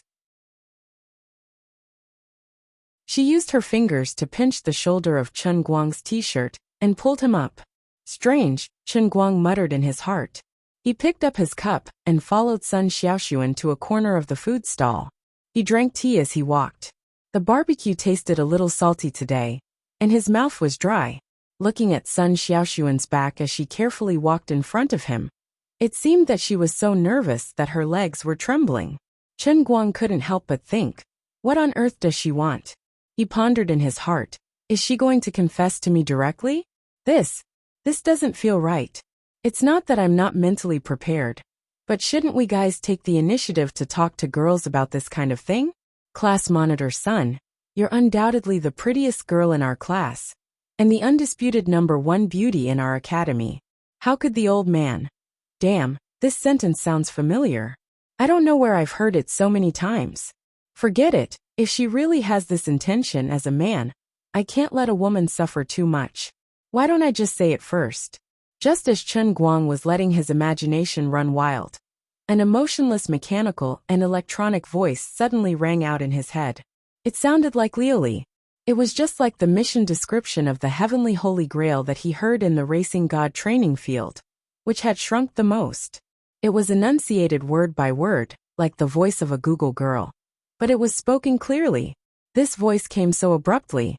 Although it wasn't loud, the content was deafening. In just a moment he broke out in a cold sweat. He wasn't prepared at all, and there were no signs in advance. No, maybe that throbbing feeling in the hospital in the afternoon could be considered a sign. The punishment realm had arrived. Countdown to the activation of the punishment realm. 10, 9, 8. F***CK. She's even playing a countdown. Is she forcing a sense of urgency? Chen Guang looked down at the cup in his hand and secretly clenched his teeth. Damn it. Come on. I'm not afraid of you. Anyway, I'm AF** King Savior. I won't die. Chen Guang stood still and concentrated, waiting for the heavenly holy grail to suck him into the realm of the cup. Unlike in the past, this time he was notified in advance. Perhaps he would face the punishment of the power of fate as soon as he entered. Although he didn't know what kind of enemy he would encounter, it was always good to be prepared in advance. 4, 3, 2. In front of him, Sun Xiaoxuan quietly looked back and found that Chen Guang was standing behind him. She gathered her courage and said, "Come on, what are you doing standing there?" Chen Guang didn't answer her, because the countdown had reached the last second. 1, 0. The punishment realm. Activate. Chen Guang's right hand squeezed the cup so hard that his knuckles turned white. His left hand clenched into a fist, and the expression on his face suddenly became a little ferocious. He slightly bowed and made a posture of being ready for battle. Having no time to answer Sun Xiaoxuan, he slowly closed his eyes and waited to be sucked in. After a long time, about 30 seconds, when his tense muscles began to ache, there was still no movement. What's going on? Why haven't I been pulled in yet? Chen Guang opened his eyes slightly and looked at his current posture. It was a little too awkward. He was squatting in a horse stance with a painful expression on his face. His muscles were tight, and even the veins on his arms were bulging. 2 drops of sweat slowly rolled down from the edge of his temples. A cold wind blew past, and his temples felt cold. That wasn't all. With his strange posture and ferocious expression, many people focused their attention on him. Sun Xiaoxuan walked back in a panic. Chen Guang, what's wrong? Is there anything wrong with your stomach? Wait, this is an illusion, right? I must have been pulled into the realm of the cup. This is an illusion, right? Do you have to make it real? I'm used to seeing mosaic scenery, and you actually made an illusion that is more real than a holographic projection. The investment is too big. No wonder it's the punishment realm derived from the realm of fate. That's how awesome it is. Look at Sun Xiaoxuan in front of me. Her expression is so vivid, and her skin is so delicate. Compared to the previous realm of the cup, this is simply a work of conscience. It's too real. Even the worried look in her eyes is so real. 6666666. I really can't let my guard down. Chen Guang decided to continue tensing his nerves and muscles, ready to explode at any time. This Sun Xiaoxuan in front of me is definitely the first enemy I have to face. Humph. You want to use my care for her to deceive me? Then with a whoosh, he would transform into a monster and swallow me? Dream on. I'm a veteran, okay?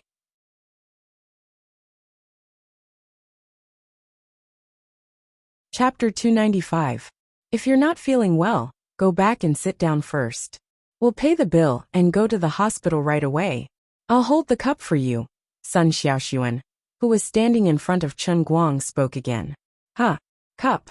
Chen Guang slowly turned his head stiffly and looked at the cup in his hand.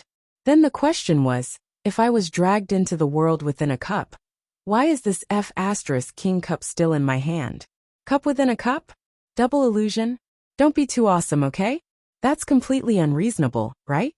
Idiot, you weren't sucked into the cup. Why are you still standing there? Lily spoke in his mind. This time, it was really Lily's voice. That kind of domineering, cool and arrogant tone with a hint of contempt for mortals could not be imitated by anyone. What a scam. I'm really still in the real world. King created such a domineering countdown of 10 seconds. But in the end, nothing happened. At this moment, Chen Guang felt like he was the person in charge of a space center. The whole country was watching the countdown of the satellite launch live on TV. But when the countdown ended and the satellite took off, there was no movement at all. It was so embarrassing to find out that the fuel had been forgotten. Brother Guang, are you constipated? Bai Nyangzi's vicious ridicule came at the right time. Because Chen Guang's horse stance in front of everyone was too funny. It was so embarrassing. And he really wanted to strangle someone to save his face. What should he do in this situation? I'm waiting online, it's urgent. At this moment, Chen Guang even felt like vomiting blood, especially Sun Xiaoxuan, who held onto Chen Guang's shoulder worriedly and asked, Is your stomach really uncomfortable? How about I go to the pharmacy over there and buy some laxatives? Sun Xiaoxuan had completely forgotten about the confession. Chen Guang slowly stood up in extreme embarrassment, held his waist and shook his head. I'm fine, I'm just a little uncomfortable. I'll be fine after sitting down. At this moment, a uniformed police officer suddenly walked in from outside the food stall. He looked a little anxious. Everyone leave the room as soon as possible. Immediately. This officer had saved Chen Guang's life. The moment he appeared, everyone's attention was on him. Chen Guang also turned to look at him. He had a vague impression of him. He seemed to have seen him before when Wu Tong brought him to the Wenxing police station. This person also remembered Chen Guang and strode over. At first, he seemed to want to say something, but after thinking for a while, he only said, Brothers, you guys should leave quickly. Don't wander outside now. We have to make sure that there is no one on the street in 10 minutes. What's wrong? Chen Guang asked. I can't tell you. I don't want to cause panic. Anyway, I just want to pack up quickly. Really, I'm not joking with you. I have to warn the others. Boss, you have 5 minutes. If there are still any customers sitting outside when I come back in 5 minutes, I will arrest them. After saying that, the police officer left and jogged to another hot pot restaurant across the street. Everyone looked at other places on the street. Indeed, on the same street, there were many police officers going around notifying people, and people were already leaving the street in a panic. What's going on? Chen Guang's mind was a mess. He subconsciously thought that this might have something to do with the punishment realm. At that moment, an electronic voice sounded in his mind again. Punishment realm mission announcement. Save sister in danger. What?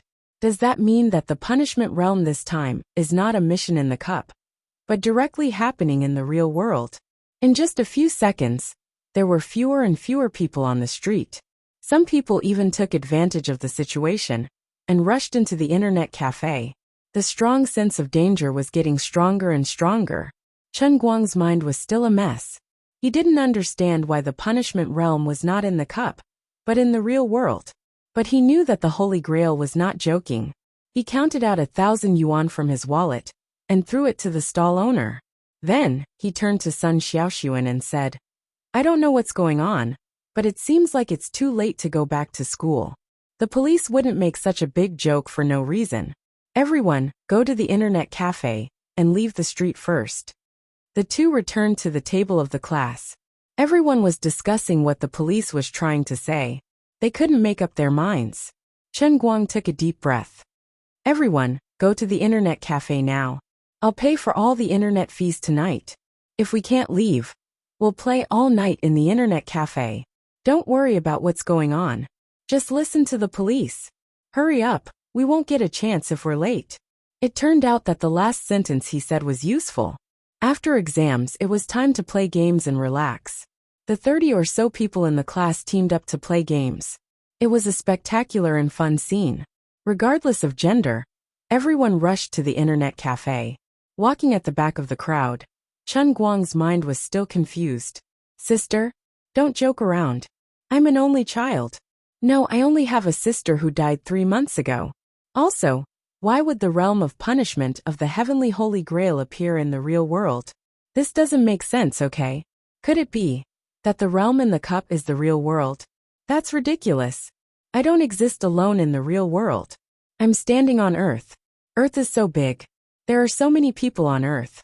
It's fine if it's just Earth. Outside of Earth is the endless universe.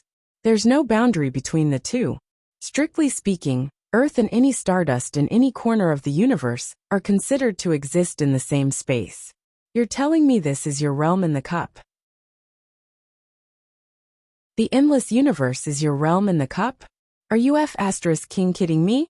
This isn't the sea of moments where you can see your brother's hand. Forget it. I can't care so much. The most important thing now is to figure out what the realm of punishment is. As he walked up the stairs, Chen Guang went through the entire process of the realm of punishment appearing in his mind. First, the heavenly Holy Grail suddenly told him that the realm of punishment had been activated. However, he wasn't pulled into the realm in the cup. Instead, he was acting cute. Then the police officer from the Wenxing town branch appeared. He only asked everyone to leave the streets as soon as possible. He didn't say what happened. Then, the heavenly Holy Grail immediately notified the mission target of the realm of punishment. It was as if the police officer's notification had triggered some condition. Damn it! What's the connection between the two? No, could it be that the heavenly Holy Grail's sister is Wu Tong? I'm not related to her by blood. I just acknowledged it verbally. She's in danger. What's this? The strongest person in history? I don't believe it. Something big must have happened outside. Otherwise, with the usual style of the Chinese police, stability is more important than anything else. If the situation wasn't so serious that it couldn't be any worse, it would be impossible for such a martial law to happen. Even if the current emperor were to go on patrol, it wouldn't be possible. Even if the emperor were to go on patrol, he would at least start sealing the roads 5 to 6 hours in advance. The more Chen Guang thought about it, the more confused he became, and the more uneasy he felt. Liuli, come out right now. What's going on? Damn Liuli. She dropped the ball at the crucial moment and pretended to be offline. After saying that he wasn't pulled into the realm in the cup, she didn't do anything. She didn't even come out to explain it to him. After waiting for a few seconds, Liuli still didn't say anything. Don't King joke with me. What's going on? Chen Guang didn't know where he got the courage from. Perhaps the uneasiness in his heart was too strong. He actually roared in his mind.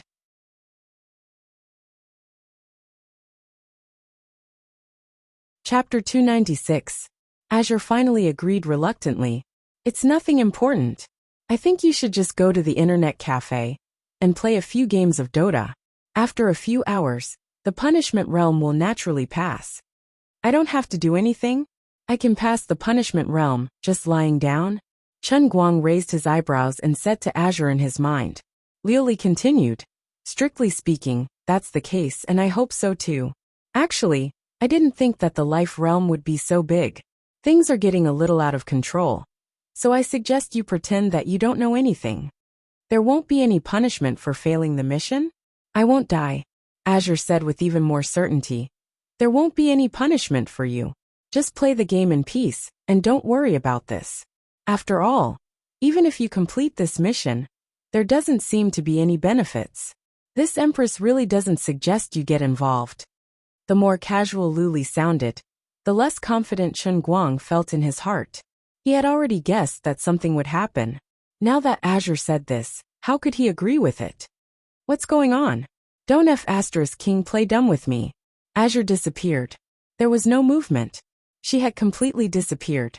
Picking up the cup, Chen Guang wanted to throw it out, but he held back in the end. Forget it. This woman is unreliable. I'll ask her myself. Chen Guang pushed Sun Xiaoxuan and the others into the internet cafe and turned to walk outside. Sun Xiaoxuan, you guys go in first. I'll go ask what's going on. Sun Xiaoxuan wanted to follow him out in a hurry. Her woman's intuition told her that she couldn't let Chen Guang go just like that. Chen Guang swung his hand Not letting Sun Xiaoxuan grab him, he said anxiously, "Go in. Didn't you hear what the police said? You're the class monitor. You have to look after the whole class. Don't let anything happen to them. But you can't leave. I have to look after you too," Sun Xiaoxuan said loudly. Chen Guang shook his head.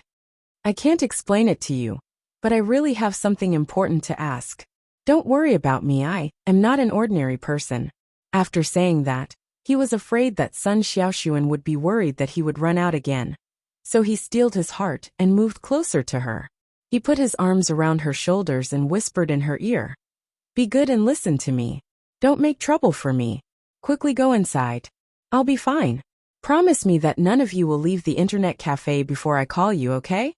As he spoke, Chen Guang pushed Sun Xiaoxuan into the internet cafe and pulled the manager over. Chen Guang and Wenwen had beaten up countless people in front of this internet cafe. He was a famous person, and the employee recognized him at a glance. "Brother, what's the matter?" Chen Guang took out 2,000 yuan from his pocket and threw it to the internet cafe manager. "This is all the cash I have. These are all my classmates. I'll pay for everyone's internet fees. If it's not enough, I'll transfer the money to you. Now lock the door. Don't do any other business today." The internet cafe manager didn't want to agree. "Brother, this isn't good." Chen Guang glared at him. "Do you believe that I'll bring my boss to tear down your internet cafe?" Of course, the internet cafe manager knew that the boss he was talking about was the super strong female T-Rex. He groaned in his heart, lowered his head, and locked the door firmly. Okay. You have the bigger fist, so you have the final say." Chen Guang said goodbye to Sun Xiaoxuan, Lin Jingwei, and the others, who were looking at him through the fence, and turned to leave. No one could do anything about him. Although they felt that it was not right for him to go out alone, they couldn't stop him. He had just taken 2 steps when 2 crisp popping sounds came from a distance about 2 miles away. It was very abrupt. It sounded like firecrackers but brighter. Chen Guang frowned. "It's not a festival today. There's no reason for people to set off firecrackers at 8 or 9 o'clock in the evening." Just as he was thinking about this, the police officers who were doing the last bit of security down there trembled and gathered together. Chen Guang's heart skipped a beat. Was that a gunshot? Sun Xiaoxuan, who was behind the fence of the internet cafe, asked loudly, "Chen Guang, what was that sound?" Chen Guang smiled and waved his hand indifferently. "I just saw someone set off fireworks over there. It's pretty, but it's not a problem. You guys go in first. I'll go down and ask the police what's going on. If there's nothing else, I'll come back up. But no matter what, none of you are allowed to come out. Do you hear me?"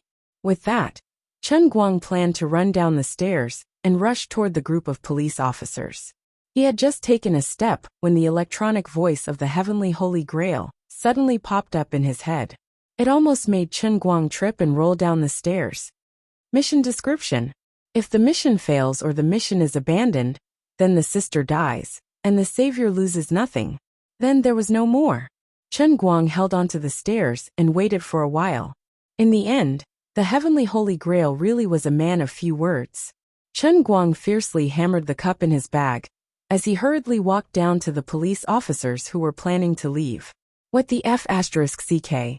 Not only did this prompt not contain any substantial information, but it also made his balls hurt even more. No matter what, there was only one thing for sure, and that was that someone would really die. If the Heavenly Holy Grail said that someone would die, then it definitely wouldn't be a joke. The words spoken by this emotionless mechanical voice made it hard to believe, even if one didn't want to. There was a high chance that it was a gunshot, and the police officers were solemnly waiting downstairs. It must be something big. At this moment, Chen Guang already understood that the person involved in this punishment realm was indeed Wu Tong. Moreover, if it wasn't handled well, Wu Tong would really die. So this was the meaning of the saying, "You will lose as much as you gain." If one manipulated fate, one would receive a backlash from fate. If one defied fate and forcefully saved a family member's life, then the price would be losing another family member's life. This was the punishment of the realm of life. But why was it Wu Tong? Chen Guang thought to himself. She wasn't my sister at all. She was just casually claiming to be my sister. No. Chen Guang recalled the foreboding of his heart palpitations in the afternoon. At that time, he seemed to have gone along with Wu Tong's words and agreed that she was his sister. Previously, Azure had said that the punishment realm could descend at any time. This meant that it had already been prepared, like a sword of Damocles hanging above his head. Once he did something to trigger the opportunity, it would ruthlessly slash down. She was implicated by him. Mother asterisk cur. B asterisk starred. D asterisk eminent. What should I do? According to the usual behavior of the realm within a cup, it couldn't possibly not give me a chance to succeed at all, right? The prompt just now said that Wu Tong would only die if the mission failed, or if she gave up on the mission. Then what if the mission succeeded? She definitely wouldn't have to die. Wait a minute. You guys wait a minute. Chen Guang's mind was in a mess, but he didn't slow down. He caught up with the group of police officers who were planning to leave and shouted from behind. He had to get to the bottom of the matter.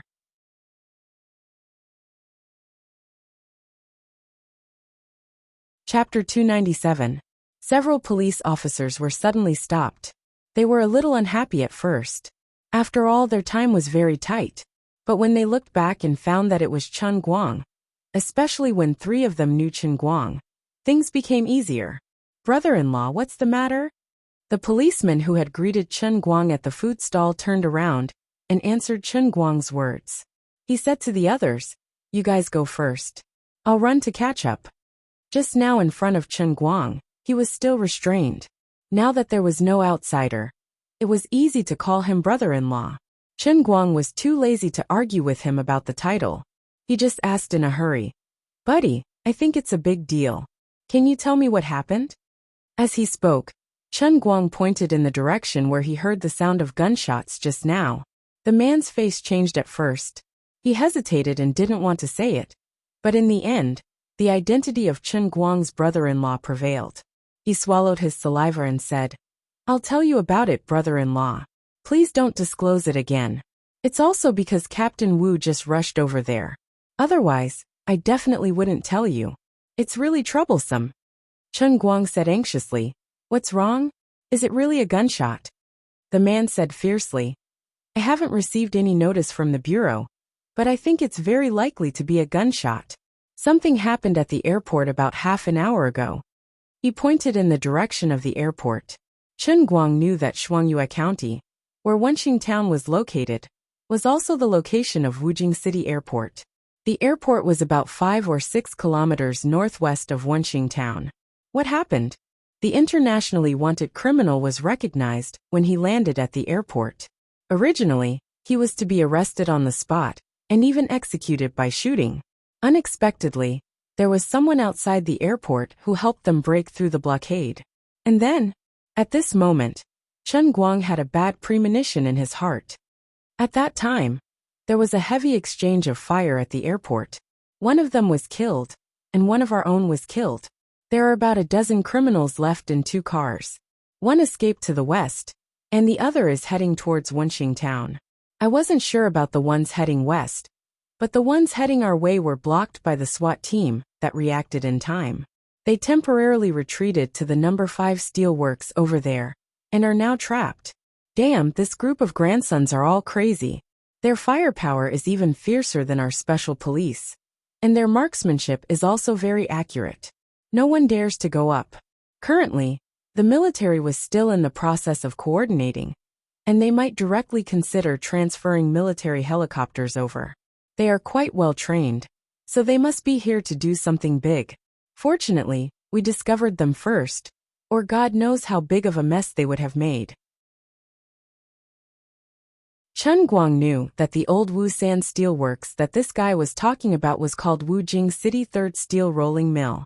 It had been prosperous for a period of time in the early years. It was quite large and had thousands of employees. But later, because of the overall concentration of resources in the national steel industry, the high transportation costs, and because of backward technology and other reasons, this large state-owned steel rolling mill that was built in a non-mining area slowly declined. A few years ago, it went bankrupt and was liquidated, leaving only a large abandoned factory to raise a flock of crows as a memorial to its former glory. When he was a freshman, the whole class of environmental sciences went there together and had a special barbecue spring outing in the old factory. Chen Guang began to imagine the scene of several vicious criminals using the abandoned factory as a stronghold to deal with the police. It had to be said that the abandoned steel factory with a solid structure, good ventilation, and large windows everywhere. But only 2 stairs up and down were quite suitable for those desperados to stubbornly resist. When he thought that Wu Tong was also there, he became more and more panicked, and hurriedly said, "Then you just said that Wu Tong also went there. Criminals with firepower even fiercer than the SWAT team shouldn't be something that patrol officers like you can get involved in, right? What is she doing there? Can you call her back?" He didn't expect this guy to become calm. "As expected of my brother-in-law, you really care about our Wu team. Don't worry, the innermost layer of the encirclement is the work of the SWAT team. None of the local police officers who don't have weapons can go there. Someone like me, who has the establishment but is famous for being fat and having low professional ability, was sent to guard the nearby streets with a few of my brothers to prevent trouble before it happens. Only the Wu team and a dozen other elites from our bureau were called over. Their main task is not to exchange fire with the other party, but to form the second layer of encirclement. They are basically useless, just to make up the numbers." "Really?" Chen Guang's heart slightly relaxed. The guy nodded again. "Of course, why would I lie to you? In another 10 minutes, the troops will arrive, and it will cause a lot of noise. Also, those international criminals are really amazing, and they are very famous internationally. I heard that one of them is a renegade instructor of some kind of special force. Us small police officers are really no match for them, so it's not worth losing our lives." "They don't have hostages?" Chen Guang asked again. The guy saw that his colleagues were already far away, so he waved his hand and said, "No, the airport reacted quickly and didn't give them a chance. I don't have much time today, so I won't talk to you anymore. I'll be leaving first. Next time you and Wu team have a wedding, remember to call me." After he finished speaking, he dragged his half-fat body and ran forward like a wisp of smoke. Although he said that he was a weakling, in fact, he was a fatty with nimble movements. On the other side, when Chen Guang heard that Wu Tong didn't have to directly go to the front line to exchange fire with the other party, he felt slightly relieved, but then he thought that something was wrong. Since Wu Tong didn't have to go close, why did the Heavenly Holy Grail's notification say that Wu Tong would die if the mission failed? Just as he was thinking about this, the Heavenly Holy Grail's electronic voice sounded again. Mission description added. Mission target sister's fate has been successfully changed. She is in danger and has entered the stage of defying fate. If the savior doesn't take any action, sister will definitely die. F***CK. I knew it wasn't that simple. Chen Guang was so angry that he stomped his feet. Although he didn't know what happened to Wu Tong, it definitely wasn't something good. Forget it, let's go to that broken factory first. Thus, Chen Guang immediately made his way to the third steel mill. Fortunately, he and his roommates would often take a stroll around Wenxing town on their bicycles. Occasionally, they'd go to the neighboring White Town to have some White Town pig intestine noodles. Although they couldn't be considered as having a thorough understanding of Wenxing town's surroundings, they definitely knew more than half of it.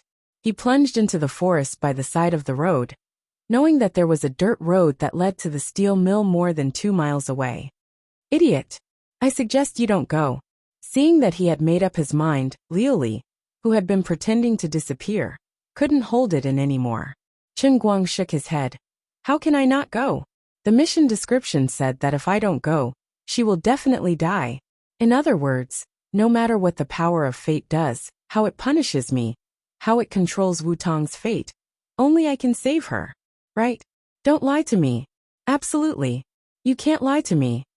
Liuli was silent for a few seconds, which was rare, before she said faintly, That's true. Things started because of you. You plucked the string of fate and saved your mother's life, so there must be a relative of yours in danger.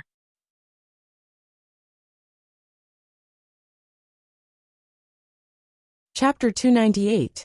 But she's not my biological sister, Chen Guang said in a low voice as he ran. Shrugging her shoulders in Chen Guang's heart, Liuli continued. Even if that's the case, the punishment realm wouldn't have looked for Wu Tong, and there's a higher chance for it to happen to your father. But coincidentally, she met your father today, and chatted with him for a long time, which caused them to be tainted by karma. Regardless of your family or yourself, everyone has acknowledged her as your sister. Even if she's just a god sister, and not a biological sister, she can't get away from this karma. In addition, I speculate that it might be because she's engaged in a high-risk business, so the Bell of Destiny looked for her to save some energy. All living beings in this world are controlled by fate. No matter what her original fate is, since she's targeted by the realm of destiny, her fate is to meet with an unexpected calamity today. Even if she doesn't die in the hands of that wanted criminal, she'll definitely die before midnight tonight. Maybe she gets electrocuted, maybe she gets in a car accident, or even the chandelier above her head falls while she's sleeping on the bed. Of course, I don't think she can survive this calamity. Chen Guang was furious. F***CK. How the F***CK can I save her? Isn't she destined to fail the mission from the beginning? Liuli sighed again. I really don't want to tell you. After all, the realm and cup is related to your real world. It's not in the heavenly holy grail. If something unexpected happens, I might not be able to protect you with my current strength. You should know that this is not the realm in the cup. You don't have an immortal body, and you don't have a chance to resurrect with full health. Chen Guang's breath stagnated and he stopped walking. No matter whether I'm in the real world or not, isn't it still considered the realm and cup? This is the realm and cup, but it's also your real world. The realm of destiny is different from the ordinary realm and cup. Your real world is even more different.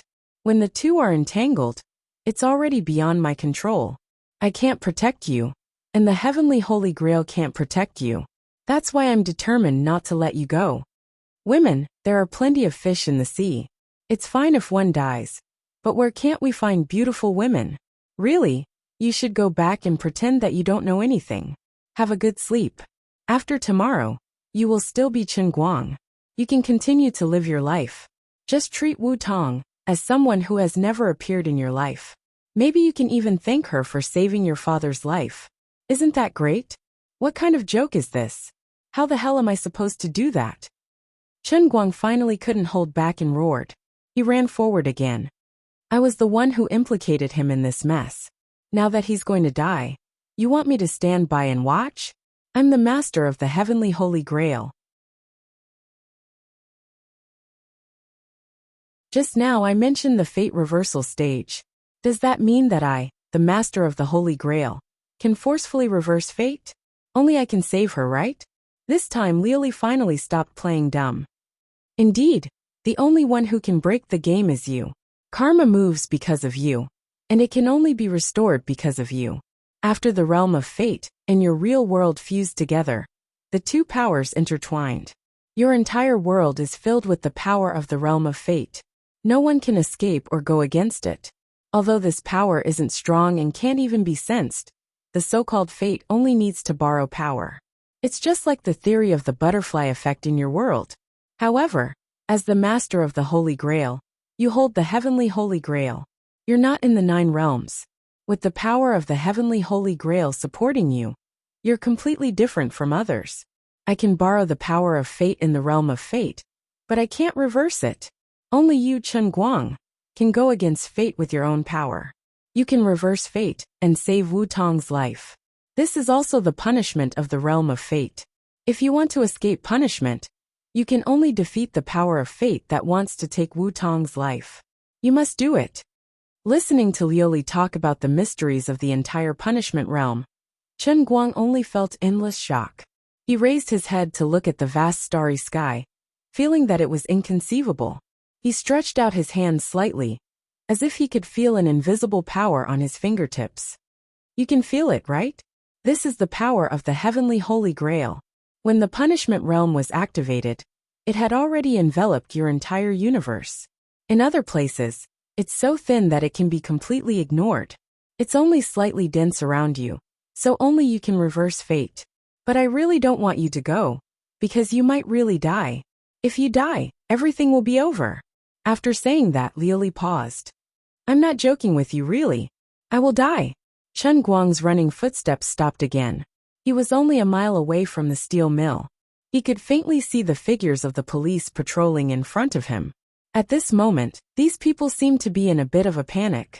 They weren't in their normal state of waiting for a hare to come to them. Something really happened. But what should I do? Chen Guang lowered his head to look at his body. He had a sports bag with the heavenly holy grail inside. He touched his trouser pocket. That's right. There was also a sharp dagger that he snatched from that hooligan. Other than that, there was nothing else. Those heavily armed police and special forces couldn't do anything. Although he had rich experience in killing with cold weapons in the Sea of Transient, and could be considered a cold-blooded executioner, he hadn't even killed a chicken in the real world.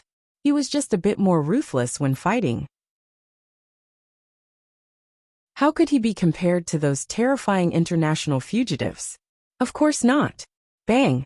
Bang! Gunshots rang out again, and there was another short exchange of gunfire. Listening to the ear-piercing gunshots, and the slightly panicked noises of the police in front of him, something happened. If I turn a blind eye and do nothing, she will definitely die. Those police and special forces in front of him, as well as the incoming special forces and armed helicopters, are all useless. No one can save her.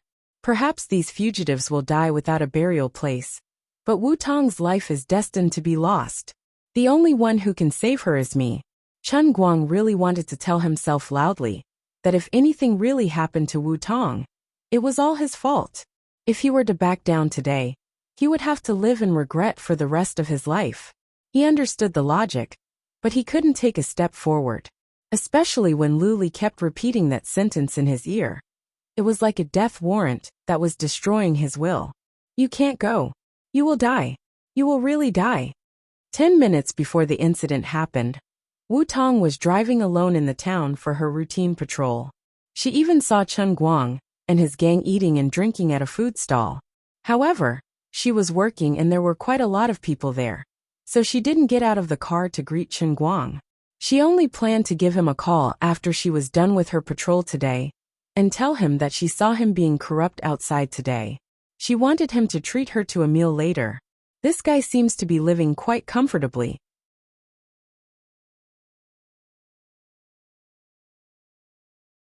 Chapter 299. After complaining about Chen Guang's corruption, she had received an order to drive there. On the way, Chief Ding had repeatedly reminded her that she, as the branch captain of the branch, could only guard the perimeter with other colleagues, and that she should never be greedy for credit. The criminals inside were extremely vicious, and ordinary police officers couldn't deal with them. Although Wu Tong was tough, she understood. About 3 minutes ago, Wu Tong had driven the police car to the front, followed by 2 other police cars from the Wenxing branch. In front of her was the second perimeter formed by the police, and about 200 meters ahead were dozens of SWAT officers hiding behind various bunkers. Less than 20 meters ahead of the bunkers was the abandoned 2-story factory building. Seeing that they were getting closer to the second perimeter, Wu Tong started to get nervous. She let go of the accelerator to step on the brake, and her right hand was already on the gun at her waist. However, her car didn't slow down. When she stepped on the brake, it felt like she was stepping on air, and there was no feedback force at all. The brake was broken. Seeing that the colleagues in front of the second perimeter were getting closer and closer, Wu Tong couldn't control the car at all. She could only stick her head out of the window and shout, excuse me, this broken car's brake is broken." The colleagues in front of the perimeter were all dumbfounded. At such a critical moment, you said your brake was broken. Helpless, the colleagues in the second perimeter could only jump to the side, barely dodging the car. Wu Tong's police car crossed the second perimeter and headed in the direction of the SWAT officers. The brake was completely broken, and the car was at least 60 kilometers per hour. Wu Tong's head was about to explode, and she twisted the steering wheel hard. Then, her body tilted and her head hit the B-pillar. When she came back to her senses, she was in a daze. What? The entire steering wheel fell off. Wu Tong stared blankly at the steering wheel in her hands, and the steering wheel that was supposed to be connected to it was now only supported by a section of steel pipe. She felt like she was about to collapse. If she had known earlier, the broken car that was bought in the police station in the 90s should have been replaced a long time ago. Other than the horn, it sounded everywhere, and something would happen sooner or later. That unlucky Chief Ding didn't listen, and insisted on saving the money to become an excellent unit. First, the brakes were broken, and now the steering wheel was gone. More than 100 meters in front of him was the territory of several internationally wanted criminals. Obviously, he was going to crash into them. This broken car really broke down at the right time. He killed a person. Screw you to death. Wu Tong wasn't the only one who thought this way. The hundreds of police officers and special forces surrounding them were also cursing in their hearts. Stop the car! Some people shouted it out, while others roared in their hearts, but it was useless. Nothing could stop Wu Tong's car from passing the cover of the SWAT team. The SWAT team could even clearly see Wu Tong's pained and desperate eyes as she sat in the driver's seat. Bang! Bang bang bang. At this moment, the atmosphere was tense, and an intense exchange of fire could break out at any time. The robbers who were quietly hiding by the window of the factory immediately saw the audacious police car and fired without hesitation. The windshield of Wu Tong's police car was instantly shot into a spider web. She reacted quickly, and when she knew it was impossible, she curled up her body and lay down, barely escaping. The robbers' bullets swept across the driver's seat, but didn't hit her. Therefore, under everyone's dumbfounded gaze, Wu Tong and her police car first knocked away the wooden boxes that the robbers had piled up in front of the factory, then slightly slowed down before crashing into a support pillar that was more than 50 centimeters in diameter in the middle of the factory, and finally came to a stop. Which branch's idiot is this? Damn it! Idiot! I'm going to kill him. Isn't he sending himself to be a hostage? The captain of the special forces in charge of temporary command was also on the verge of breaking down. Standing next to him was Chief Ding from the Wenxing branch. He already knew who the unlucky idiot was from the other two police officers in the other cars. Chief Ding's legs were about to turn into soaked fried dough sticks. Captain Ge, that's Wu Tong in that car, Department Chief Wu's daughter. Chief Ji's eyes widened, as if he had heard the most terrifying thing in the world. This veteran soldier, who had at least 3 bullet holes in his body, couldn't hold it in anymore. He took a deep breath and finally said, Motherf asterisk Kerr. The word Motherf asterisk Kerr probably accurately summed up the feelings of all the police officers here at this time. As for the international felons who were guarding the perimeter, they were the complete opposite of the police officers outside. Thank God. They really thought they were dead. Based on the style of Huaxia, the two sides were in a deadlock, and the real heavy firepower of the other side must have already been mobilized. They originally thought that they and the others would definitely die under the rocket launched by the helicopter. They didn't expect God to bless them and send them such a big gift. The guardian god of Samaria must have heard my prayers. One of them, who looked like a Middle Eastern man, was about to kneel down and thank God. 3 black muzzles were pointed at Wu Tong's police car. A Chinese man got slightly closer and said loudly, "If the person inside is still alive, squeak. Otherwise, I'll count to 3, and then I'll throw a grenade through your car window. 3, 2. Wu Tong looked at her rather shabby gun awkwardly and decisively hid behind the car door. Squeak. The atmosphere was a little tense. She was afraid that the other side would open fire at the slightest disagreement. If that happened, she would really be dead. It was better to act cute first and see if they could mediate. Sure enough, the Chinese man grinned. A female comrade? Not bad, not bad. Raise your hands and crawl out of the car door yourself. Don't try to open the door, or I'll shoot you into a sieve. Wu Tong did as she was told. When she stuck her head out and saw the 3 black muzzles, she completely lost all thoughts of struggling. She just thought, I'm really going to die because of Chief Ding's broken car this time. Even if I directly hit the factory wall, it'd be good. First, the brakes broke, then the steering wheel fell off, and then it accurately plunged into the factory door like an automatic grenade. Even if I hit the factory wall, it'd be good. Why am I so unlucky? I'm probably going to be the unluckiest police officer in history, right? If I die like this today, will I still have a chance to be honored as a martyr? I'll be the shame of the 5 Beijing police force, right? Wu Tong would never have guessed that her encounter was not really a coincidence. Instead, the power of fate had taken control of her life at this critical moment. She, who was supposed to be safely outside the second warning line, had plunged headfirst into a den of thieves. At this time, Chen Guang was making his last struggle in the distant woods. Because of the sudden change caused by Wu Tong, the police officers who were originally patrolling outside the second warning line gradually gathered inside. Looking at the expressions of the leaders in front, they knew that something big had happened. Of course, it was a big deal. The only daughter of the head of the public security system of Sichuan province was kidnapped by vicious criminals. More importantly, the head was now far less than 50 years old. It was self-evident what it meant.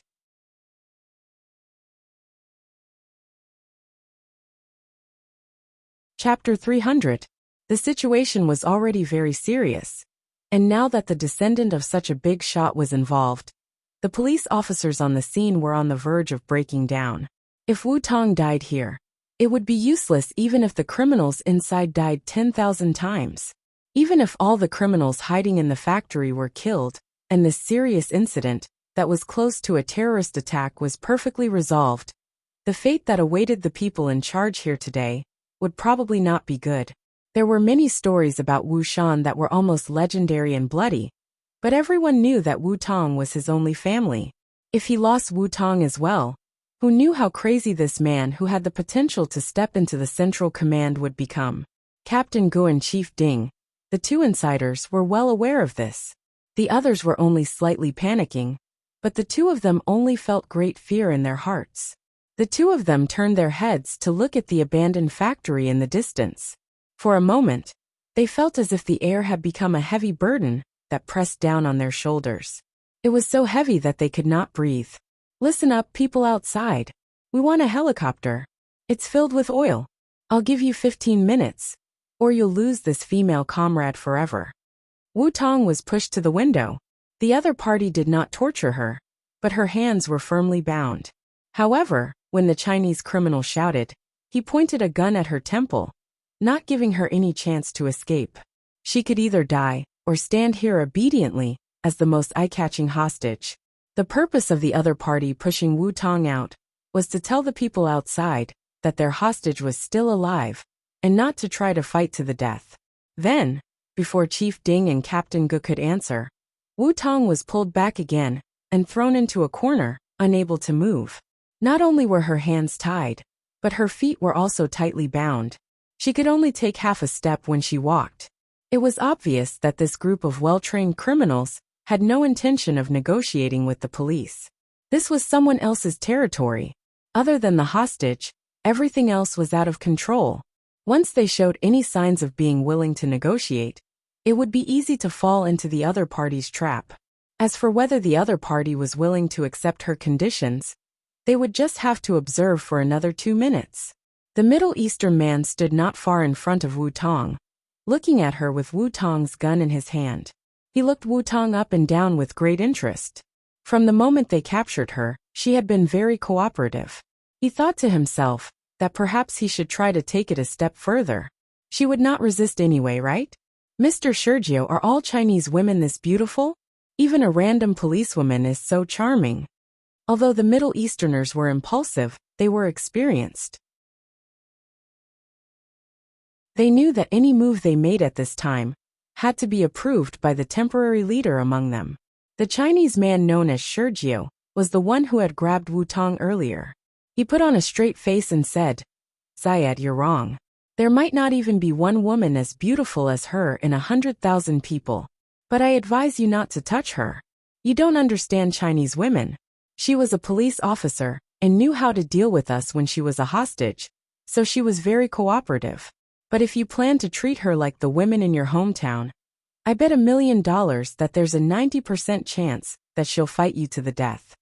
Zayed was in disbelief and expressed his incomprehension. Could it be that to Chinese women, That kind of thing is more important than their lives? She would also be afraid of death, right? Sergio glared at him. Even if there's only a 50% chance, you can't act rashly. Right now, she's our only hope of survival. Put away your thoughts and leave this place alive. You can still sleep with hundreds or even thousands of women. Okay, this is your territory. I'll listen to you. Zayed shrugged indifferently. Although he didn't think much of it, he changed his mind. Although Wu Tong wasn't very proficient in English, she could roughly understand 70% of the conversation between the two men. She still didn't move, but the expression in her eyes became even colder. Zayed suddenly nodded and said to himself, Sergio is right. You'll fight me to the death. Wu Tong was shocked. She didn't expect him to be so observant. This middle-aged man with an unshaven beard was not stupid at all. Outside, Bureau Chief Ding and Captain Ge had immediately reported Wu Tong's kidnapping to Wu Shan. The instructions they received were very simple. Do your best to stabilize the criminal's emotions and wait for him to arrive. In addition, Wu Shan was already on his way here and would arrive in about 20 minutes. Although Captain Ge, Bureau Chief Ding, and even the director of Shuangyue County, who had just arrived, felt that it would be useless for Wu Shan to arrive, he was still the head of the department. His daughter was being held hostage, so his orders were unquestionable. However, the other party only gave him 15 minutes, so they needed to negotiate. The negotiation only lasted for 30 seconds before it broke down. The negotiator had just stated that due to the urgency of the situation, the helicopter would need at least half an hour to arrive when the loudspeaker in his hand was shot through the window. From the moment the other party extended the muzzle and took aim to accurately shoot the loudspeaker, it took less than 3 seconds. His loudspeaker had only poked out a small part of it from the bunker. The terrifying sniper was so strong that it made people despair. The special police sniper, lying in ambush in the distance, didn't even have time to turn his gun around. From the beginning to the end, the military literacy displayed by the other party clearly told everyone that it was impossible to rescue the hostage. Have you really decided? Even if you really die, you still want to go? Liuli was still making one last effort to dissuade Chen Guang. However, at this moment, Chen Guang's footsteps had finally become firm. He gently pushed aside the bushes and moved forward bit by bit like a cat. Hearing Liuli's words, Chen Guang didn't stop moving and replied, Yes, I've decided. I want to go, I must go. I know my current behavior is very stupid. Before today, I didn't expect myself to be so great. But now, I really want to be great once in a while. Aren't you afraid of death? If I die, so be it. There are always some things that people have to do in their lives. If it wasn't because of me, with my current ability, I wouldn't do something that I'm not confident in. But now I can't just stand by and do nothing. This is the karma that I created, my punishment realm. So of course, only I can destroy it with my own hands. Even you wouldn't want your savior to be someone who's afraid of death, right? After a pause, Chen Guang continued, I don't know what's waiting for me in front of me. I don't even know what kind of fate I'll have to face after getting involved with you and the heavenly Holy Grail. But you told me from the beginning that if I fail the test of the real realm in the cup, I'll die. If I don't have the courage to be fearless, how can I face the true dangers that might appear in the 3,000 worlds? It can't be that every test world is as gentle as the heavenly Holy Grail, right? Even in the Sea of Time, I've already died 95 times. Although I managed to escape danger in the end, I'm only 5 times away from dying, right? Since I've already let the heavenly Holy Grail recognize me as its master and changed my fate, I'm no longer an ordinary person. If I don't have the courage to be decisive and always think that nothing will go wrong, how can I accompany you to the end of the 3,000 worlds? Liuli was silent for a while. All right, I'll help you. Chen Guang fiercely clenched the dagger in his hand. Hiding in the forest, he looked at the factory in the distance and grinned. I've been waiting for you to say this for a long time. Even if I know that I'm going to die, as long as you can help me, I'll be able to grasp a slim chance of survival. This is the fate that I, Chen Guang, have chosen. Without regrets, there's no turning back. Imperceptibly, a thick smell of blood gradually gushed out from his body, but then suddenly disappeared. Chen Guang recalled the 20 years he spent in the Sea of Time. It was as if he once again felt the enemy's blood splashing on his face. That scalding feeling made his blood gradually warm up. The opponent is a well-trained bandit, but I'm also the all-powerful second officer of the Sea of Time. His blood, which had gradually cooled down in real life, began to burn again. You're tuning in to the Li Mei's Sword of Destiny YouTube channel. We're so grateful for your support. And don't forget to subscribe to join us on this incredible journey through captivating stories. Your generosity through donations truly makes a world of difference, as it's the primary source of revenue that allows me to expand and enhance this channel for you. Thank you from the bottom of my heart for being a part of this adventure.